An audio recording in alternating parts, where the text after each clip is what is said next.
ಶ್ರೀ ಗುರುಭ್ಯೋ ನಮಃ. ಹರಿ ಓಂ. ಗುರುಬ್ರಹ್ಮ ಗುರುವಿಷ್ಣು ಗುರುದೇವೋ ಮಹೇಶ್ವರ ಗುರು ಸಾಕ್ಷಾತ್ ಪರಬ್ರಹ್ಮ ತಸ್ಮೈ ಶ್ರೀ ಗುರವೇ ನಮಃ. ಗುರವೇ ಸರ್ವಲೋಕಾನಾಂ ವಿಷಜೇ ಭವರೋಗಿಣಾಂ ನಿಧಯೇ ಸರ್ವವಿದ್ಯಾನಾಂ ಶ್ರೀ ದಕ್ಷಿಣಾಮೂರ್ತಯೇ ನಮೋ ನಮಃ.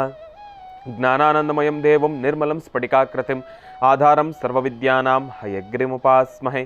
ಜಗದಪಿತರಂ ವಂದೇ ಪಾರ್ವತಿ ಪರಮೇಶ್ವರೌ.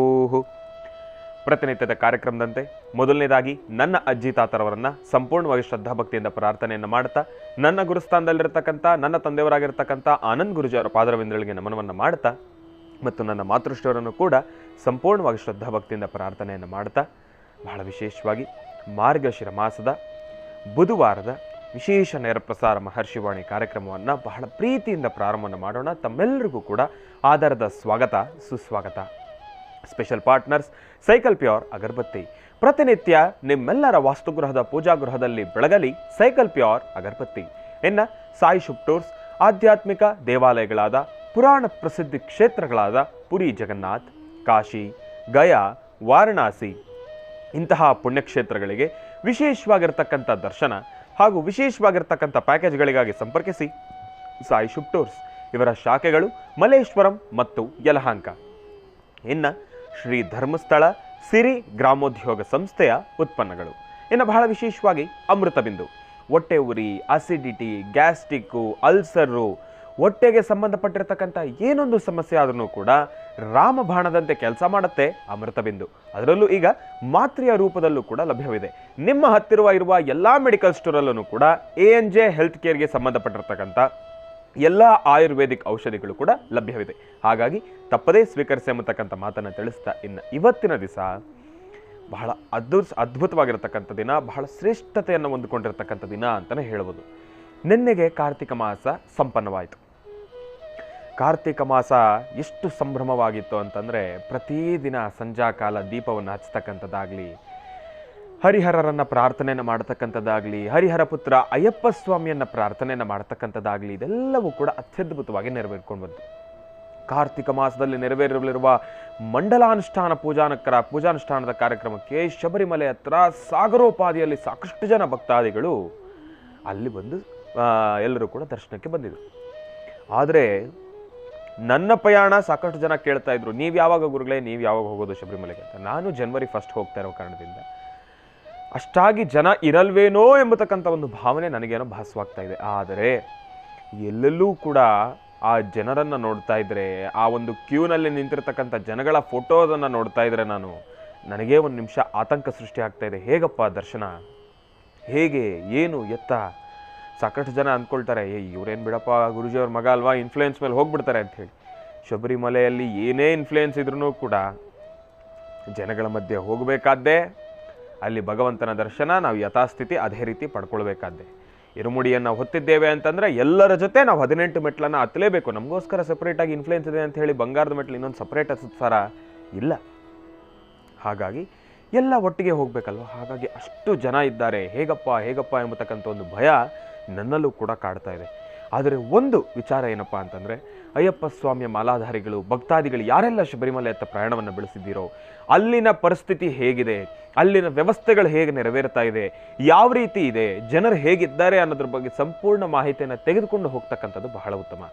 ಯಾಕೆ ಅಂತಂದರೆ, ಅಲ್ಲಿ ಹೋಗಿರ್ತಕ್ಕಂಥ ಸಾಕಷ್ಟು ಜನ ಭಕ್ತಾದಿಗಳೀಗ ನೋಡಿ, ಸೋಷಿಯಲ್ ಮೀಡಿಯಾ ಎಷ್ಟು ಫಾಸ್ಟ್ ಆಗಿದೆ, ಎಷ್ಟು ವೇಗವಾಗಿದೆ ಸೋಷಿಯಲ್ ಮೀಡಿಯಾ ಅಂತಂದರೆ, ಅಲ್ಲಿ ಹೋಗಿ ಅಲ್ಲಿನ ಪರಿಸ್ಥಿತಿ ಎಲ್ಲವನ್ನೂ ಕೂಡ ಅವರವರ ಒಂದು ಸೋಷಿಯಲ್ ಮೀಡಿಯಾ ಅಕೌಂಟ್ಗಳಲ್ಲಿ ವಿಡಿಯೋಗಳನ್ನು ಮಾಡಿ, ಈ ಥರ ಇದೇ ವ್ಯವಸ್ಥೆ, ಇಲ್ಲಿನ ಪರಿಸ್ಥಿತಿ ಹೀಗಿದೆ, ತಾವೆಲ್ಲರೂ ಕೂಡ ಗಮನಿಸಿ, ಬರಬೇಕಾಗಿರ್ತಕ್ಕಂಥವ್ರು ಸ್ವಲ್ಪ ತಡ ಮಾಡಿ ಬರ್ತಕ್ಕಂಥದ್ದು ಬಹಳ ಉತ್ತಮ. ಇದರಲ್ಲೂ ಒಂದು ವೆಹಿಕಲ್ ಪಾರ್ಕಿಂಗ್ ಎಂಬತಕ್ಕಂಥದ್ರ ಬಗ್ಗೆ ಆಗಲಿ, ಅಲ್ಲಿನ ವ್ಯವಸ್ಥೆಗಳೆಲ್ಲ ಸಂಪೂರ್ಣವಾಗಿ ಅಸ್ತವ್ಯಸ್ತ ಹೋಗಿದೆ. ಅಷ್ಟರ ಮಟ್ಟಿಗೆ ಜನಸ್ತೋಮ. ಅದರಲ್ಲೂ ನಮಗೆ ಬಂದಿರತಕ್ಕಂಥ ಒಂದು ರಿಪೋರ್ಟ್ ಏನಪ್ಪ ಅಂತಂದರೆ, ಪ್ರತಿ ಬಾರಿಯ ಮಂಡಲಾನುಷ್ಠಾನಕ್ಕೆ ಎಷ್ಟು ಜನ ಹೋಗ್ತಿರ್ಲಿಲ್ವಂತೆ. ಸಂಕ್ರಾಂತಿ ಆಗಿ ಜ್ಯೋತಿಯ ಸಮಯಕ್ಕೆ ಮಾತ್ರ ಹೋಗ್ತಿದ್ರಂತೆ. ಸಂಕ್ರಾಂತಿ ಆ ಒಂದು ಸಂಕ್ರಮಣ ಕಾಲದ ಜ್ಯೋತಿಯ ಸಮಯಕ್ಕೆ ಮಾತ್ರ ಹೋಗ್ತಿದ್ರೆ ಹೊರತಾಗಿ ಈ ಒಂದು ಮಂಡಲಾನುಷ್ಠಾನಕ್ಕೆ ಅಷ್ಟಾಗಿ ಜನ ಹೋಗ್ತಿರ್ಲಿಲ್ವಂತೆ. ಇರೋದರಲ್ಲಿ ಸ್ವಲ್ಪ ಕಡಿಮೆ ಇದ್ರಂತೆ. ಆದರೆ ಈ ಬಾರಿ ಮಂಡಲಾನುಷ್ಠಾನಕ್ಕೆ ಸಾಕಷ್ಟು ಜನ ಬಂದ್ಬಿಟ್ಟಿದ್ದಾರೆ. ಹಾಗಾಗಿ ಸಂಪೂರ್ಣ ವ್ಯವಸ್ಥೆಗಳೆಲ್ಲ ಅಸ್ತವ್ಯಸ್ತವಾಗಿದೆ, ವ್ಯವಸ್ಥೆಗಳಲ್ಲಿ ಬದಲಾವಣೆ ಆಗಿದೆ. ಅದರಲ್ಲೂ ಪಂಪಾಯಿಂದನೇ ಒಂದಷ್ಟು ಕ್ಯೂ ಶುರುವಾಗೋಗಿದೆ. ಹಾಗಾಗಿ ಮಕ್ಕಳ ಜೋಪಾನ, ನಿಮ್ಮ ಬೆಲೆ ಬಾಳ್ತಕ್ಕಂಥ ವಸ್ತುಗಳ ಮೇಲೆ ಗಮನ ಇರಲಿ, ನಿಗಾ ಇರಲಿ. ಎಲ್ಲಂದ್ರಲ್ಲೇ ಇರ್ತಕ್ಕಂಥದ್ದು, ಏನೋ ಆಲೋಚನೆ ಮಾಡ್ಕೊಂಡಿರ್ತಕ್ಕಂಥದ್ದು, ಮಕ್ಕಳನ್ನು ಆದಷ್ಟು ಕೈ ಹಿಡ್ಕೊಳ್ಳೋದಕ್ಕಿಂತ ಎತ್ಕೊಂಡಿರ್ತಕ್ಕಂಥದ್ದೇ ಭಾಳ ಹೊತ್ತು. ಯಾಕೆ ಅಂತಂದರೆ ಎತ್ಕೊಳ್ಳೋದು ಕಷ್ಟನೇ ಗುರುಗಳೇ, ಎತ್ಕೊಳ್ಳೋದು ಎಷ್ಟೊತ್ತು ಅಂತ ಎತ್ಕೊಳ್ಳೋದು.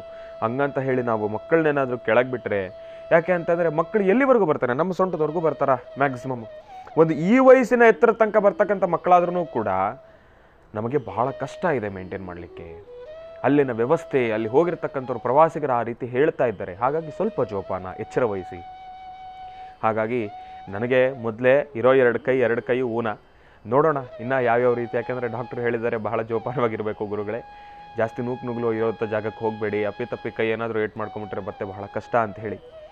ನೋಡೋಣ ಭಗವಂತನ ಅನುಗ್ರಹ. ಯಾಕೆಂದರೆ ಕಳೆದ ಬಾರಿ ನಾನು ಶಬರಿಮಲೆ ಯಾತ್ರೆ ಮಾಡಬೇಕಾದ್ರೂ ಕೂಡ ನಾನು ಬಲಗೈನ ಈ ಒಂದು ಭುಜಭಾಗವನ್ನು ನಾನು ಏಟ್ ಮಾಡ್ಕೊಂಡಿದ್ದೆ. ಅಲ್ಲಿ ಹೋಗಿ ನಾನು ರಿಕ್ವೆಸ್ಟ್ ಮಾಡಿಕೊಂಡೆ, ಸ್ವಾಮಿ ಈ ಥರ ಇದೆ ನನ್ನ ಪರಿಸ್ಥಿತಿ, ಬಹಳ ಕಷ್ಟಕರವಾಗಿದೆ, ನಾನು ಆದಷ್ಟು ನುಗ್ಲಿರುವಂಥ ಪ್ರದೇಶದಲ್ಲಿ ನಾನು ಹೋಗಬಾರ್ದು ಅಂದ ತಕ್ಷಣ ಪಾಪ ಅಲ್ಲಿನ ಆ ಒಂದು ಟ್ರಾವೆನ್ಕೋರ್ ದೇವಸ್ಥಾನದ ಆ ಒಂದು ಅಲ್ಲಿನ ವ್ಯವಸ್ಥಾಪನಾ ಸಮಿತಿ ಆಗಿರ್ಬೋದು, ಅಲ್ಲಿನ ಸಿಬ್ಬಂದಿ ವರ್ಗ ಆಗಿರ್ಬೋದು, ಅವರೆಲ್ಲರೂ ಕೂಡ ಬಹಳ ಪ್ರೀತಿಯಿಂದ ಸ್ಪಂದಿಸಿ ಅಲ್ಲಿ ಚಿನ್ನದ ಮೆಟ್ಟಿಲಿನವರೆಗೂ ಕೂಡ ಕರ್ಕೊಂಡು ಹೋಗಿ.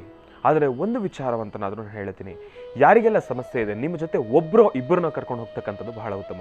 ತಾವೊಂದು 18 ಜನನೋ ಇಲ್ಲಾಂದರೆ ಒಂದು 15 ಜನನೋ 10 ಜನನೋ ಬಂದಿದ್ದೀರಿ ಅಂತ ಹೇಳಿ ತಮ್ಮ ಒಬ್ಬರ ಹೆಸರಲ್ಲಿ ಅಷ್ಟೂ ಜನನ ತಾವು ಏಕಾಏಕಿ ನುಗ್ಸ್ತಕ್ಕಂಥದ್ದು ಬೇಡ. ಯಾಕೆ ಅಂತಂದರೆ ನಮ್ಮ ಥರನೇ ಸಾಕಷ್ಟು ಜನ ಬೆಟ್ಟವನ್ನು ಹತ್ತಿ ಸುಸ್ತಾಗಿ ಅಲಿಸಿ ಅಲ್ಲಿಂದ ಬಂದಿರ್ತಾರೆ. ನಾವು ಏಕಾಏಕಿ ಅಷ್ಟು ದೂರದವರೆಗೂ ಕೂಡ ಪ್ರತ್ಯೇಕವಾಗಿರ್ತಕ್ಕಂಥ ಲೈನಲ್ಲಿ ಹೋಗ್ಬಿಟ್ರೆ ಎಲ್ಲೋ ಒಂದು ಕಡೆ ಕೆಲವೊಂದಷ್ಟು ಜನಕ್ಕೆ ಮನಸ್ಸಿಗೆ ನೋವಾಗುತ್ತೆ. ಹಾಗಾಗಿ ಯಾರೋ ಅಂಥ ಕೆಲಸಗಳನ್ನು ಮಾಡಬೇಡಿ. ಸ್ವಲ್ಪ ದೇಹಕ್ಕೆ ಏನಾದರೂ ಕಷ್ಟ ಆಗ್ತಾ ಇದೆ ಎಂಬತಕ್ಕಂಥ ಸಮಯದಲ್ಲಿ ಹೋಗಿ ರಿಕ್ವೆಸ್ಟ್ ಮಾಡಿಕೊಂಡ್ರೆ ಅವರು ಬಿಡ್ತಕ್ಕಂಥವ್ರೆ. ನಾವು ಸ್ವಲ್ಪ ಸಮಾಧಾನದಿಂದ ತಾಳ್ಮೆಯಿಂದ ವರ್ತಿಸ್ಬೇಕಷ್ಟೇ. ಪ್ರಾರಂಭದ ಹಂತದಲ್ಲಿ ನಾನು ಕೇಳ್ಕೊಂಡಾಗ ಒಂದಿಷ್ಟು ಜನ ಹಾಗೆ ಹಿಂಗೆ ಅಂತಂದ್ರು. ಅದಾದ ಮೇಲೆ ಕರೆಕ್ಟಾಗಿ ಸೂಕ್ತವಾಗಿ ಮಾಹಿತಿಯನ್ನು ಕೊಟ್ಟಾಗ ಸರಿ ಆಯಿತು ಸ್ವಾಮಿ, ನಿಮ್ಮ ಜೊತೆ ಎಷ್ಟು ಜನ ಇದ್ದಾರೆ? ಯಾಕೆಂದರೆ ನಾನೊಬ್ಬನೇ ಗುರು ಸ್ವಾಮಿ, ನನ್ನ ಜೊತೆ 2-3 ಜನನ ನಾನು ಕನ್ಯಾಸ್ವಾಮಿಗಳನ್ನ ಕರ್ಕೊಂಡು ಹೋಗಿರೋ ಕಾರಣದಿಂದ ಅಯ್ಯಪ್ಪ ಇಷ್ಟು ಜನ ಇದ್ದಾರೆ. ಹಾಗಾಗಿ ಒಂದಷ್ಟು ಕ್ಯೂ ಮುಂದುವರಿಲಿ, ಸ್ವಲ್ಪ ಕಡಿಮೆ ಆಗ್ತಾ ಇದ್ದಂಗೆ ನಾವು ಸೇರ್ಕೊಳ್ತೀವಿ, ಪರವಾಗಿಲ್ಲ ಅಂತ ಹೇಳಿ ಸಾಕಷ್ಟೊತ್ತು ಕಾದು ಕ್ಯೂ ಸ್ವಲ್ಪ ಕಡಿಮೆ ಆದಮೇಲೆ ನಾವು 3 ಜನ ಹೋಗಿ ತಲುಪಿದ್ವಿ. ಅದ್ಭುತವಾಗಿರ್ತಕ್ಕಂಥ ದರ್ಶನ. ಅಯ್ಯಪ್ಪ ಸ್ವಾಮಿ ನನಗೆ ಕೈ ಏಟಾಗಿದೆ ಎಂಬತಕ್ಕಂಥ ಆ ಒಂದು ಅರಿವೇ ನನಗೆ ಮರ್ತೋಯ್ತು. ನನಗದರ ಅರಿವೇ ಇಲ್ಲ. ಅಷ್ಟು ಅದ್ಭುತವಾಗಿ, ಅಷ್ಟು ನೆಮ್ಮದಿಯುತವಾಗಿರ್ತಕ್ಕಂಥ ಒಂದು ದರ್ಶನ. ನಿಜವಾಗ್ಲೂ ಆ 18 ಮೆಟ್ಲನ್ನು ಹತ್ತಬೇಕಾದ್ರೆ, ಆ ಬೆಟ್ಟವನ್ನು ಹತ್ತಬೇಕಾದ್ರೆ ಅಯ್ಯಪ್ಪ ಸ್ವಾಮಿನೇ ಸ್ವತಃ ಬಂದು ನನ್ನ ಕೈ ಹಿಡಿದು ಕರ್ಕೊಂಡು ಹೋದ್ರೇನೋ ಎಂಬತಕ್ಕಂಥ ರೀತಿ ಭಾಸವಾಗೋಯ್ತು. ಏಕೆಂದರೆ ಮನೆಯಲ್ಲೆಲ್ಲರಿಗೂ ಗಾಬರಿ, ಈ ಥರ ಮಾಡ್ಕೊಂಡಿದ್ದಾನೆ, ಅಂಥದ್ದೊಂದು ಕ್ಷೇತ್ರಕ್ಕೆ ಹೋಗ್ತಾ ಇದ್ದಾನೆ, ಹೇಗೋ ಏನೋ ಎತ್ತ. ಆದರೆ ನಂಬಿದ್ರೆ ಯಾವುದು ಅಸಾಧ್ಯ ಇಲ್ಲ. ಭಕ್ತಿಯ ಮುಂದೆ ಯಾವುದು ಅಸಾಧ್ಯ ಇಲ್ಲ, ಎಲ್ಲವೂ ಕೂಡ ಸಾಧ್ಯ ಎಂಬತಕ್ಕಂಥಕ್ಕೆ ಇದೊಂದು ಸಣ್ಣ ನಿದರ್ಶನ ಅಂತಲೇ ಹೇಳ್ಬೋದು. ಯಾಕೆ ಅಂತಂದರೆ ಅಯ್ಯಪ್ಪ ಸ್ವಾಮಿಯನ್ನು ಶ್ರದ್ಧಾ ಭಕ್ತಿಯಿಂದ ಪ್ರಾರ್ಥನೆಯನ್ನು ಮಾಡಿ ನಂಬಿ ತಾವು ಮುಂದೆ ಹೋಗಿ. ಈ ಕೈ ಏಟು ಏನು ಕಾಲಿಲ್ಲದೆ ಇರತಕ್ಕಂಥವ್ರು ಎಷ್ಟೋ ಜನ ಅಂಬೇಗಾಲ್ನಲ್ಲಿ ನಡ್ಕೊಂಡು ಹೋಗಿರ್ತಕ್ಕಂಥವ್ರು ಇದ್ದಾರೆ, ಇಲ್ಲಾಂದರೆ ಕೂತ್ಕೊಂಡು ಹಾಗೆ ಜರ್ಕೊಡ್ತಾ 8 ಕಿಲೋಮೀಟರ್ ಬೆಟ್ಟವನ್ನು ಹತ್ತಿರ್ತಕ್ಕಂಥವ್ರು ಇದ್ದಾರೆ. ಅವರೆಲ್ಲರ ಸಾಧನೆ ಮುಂದೆ ನನ್ನದು ಯಾವ ಸಾಧನೆ?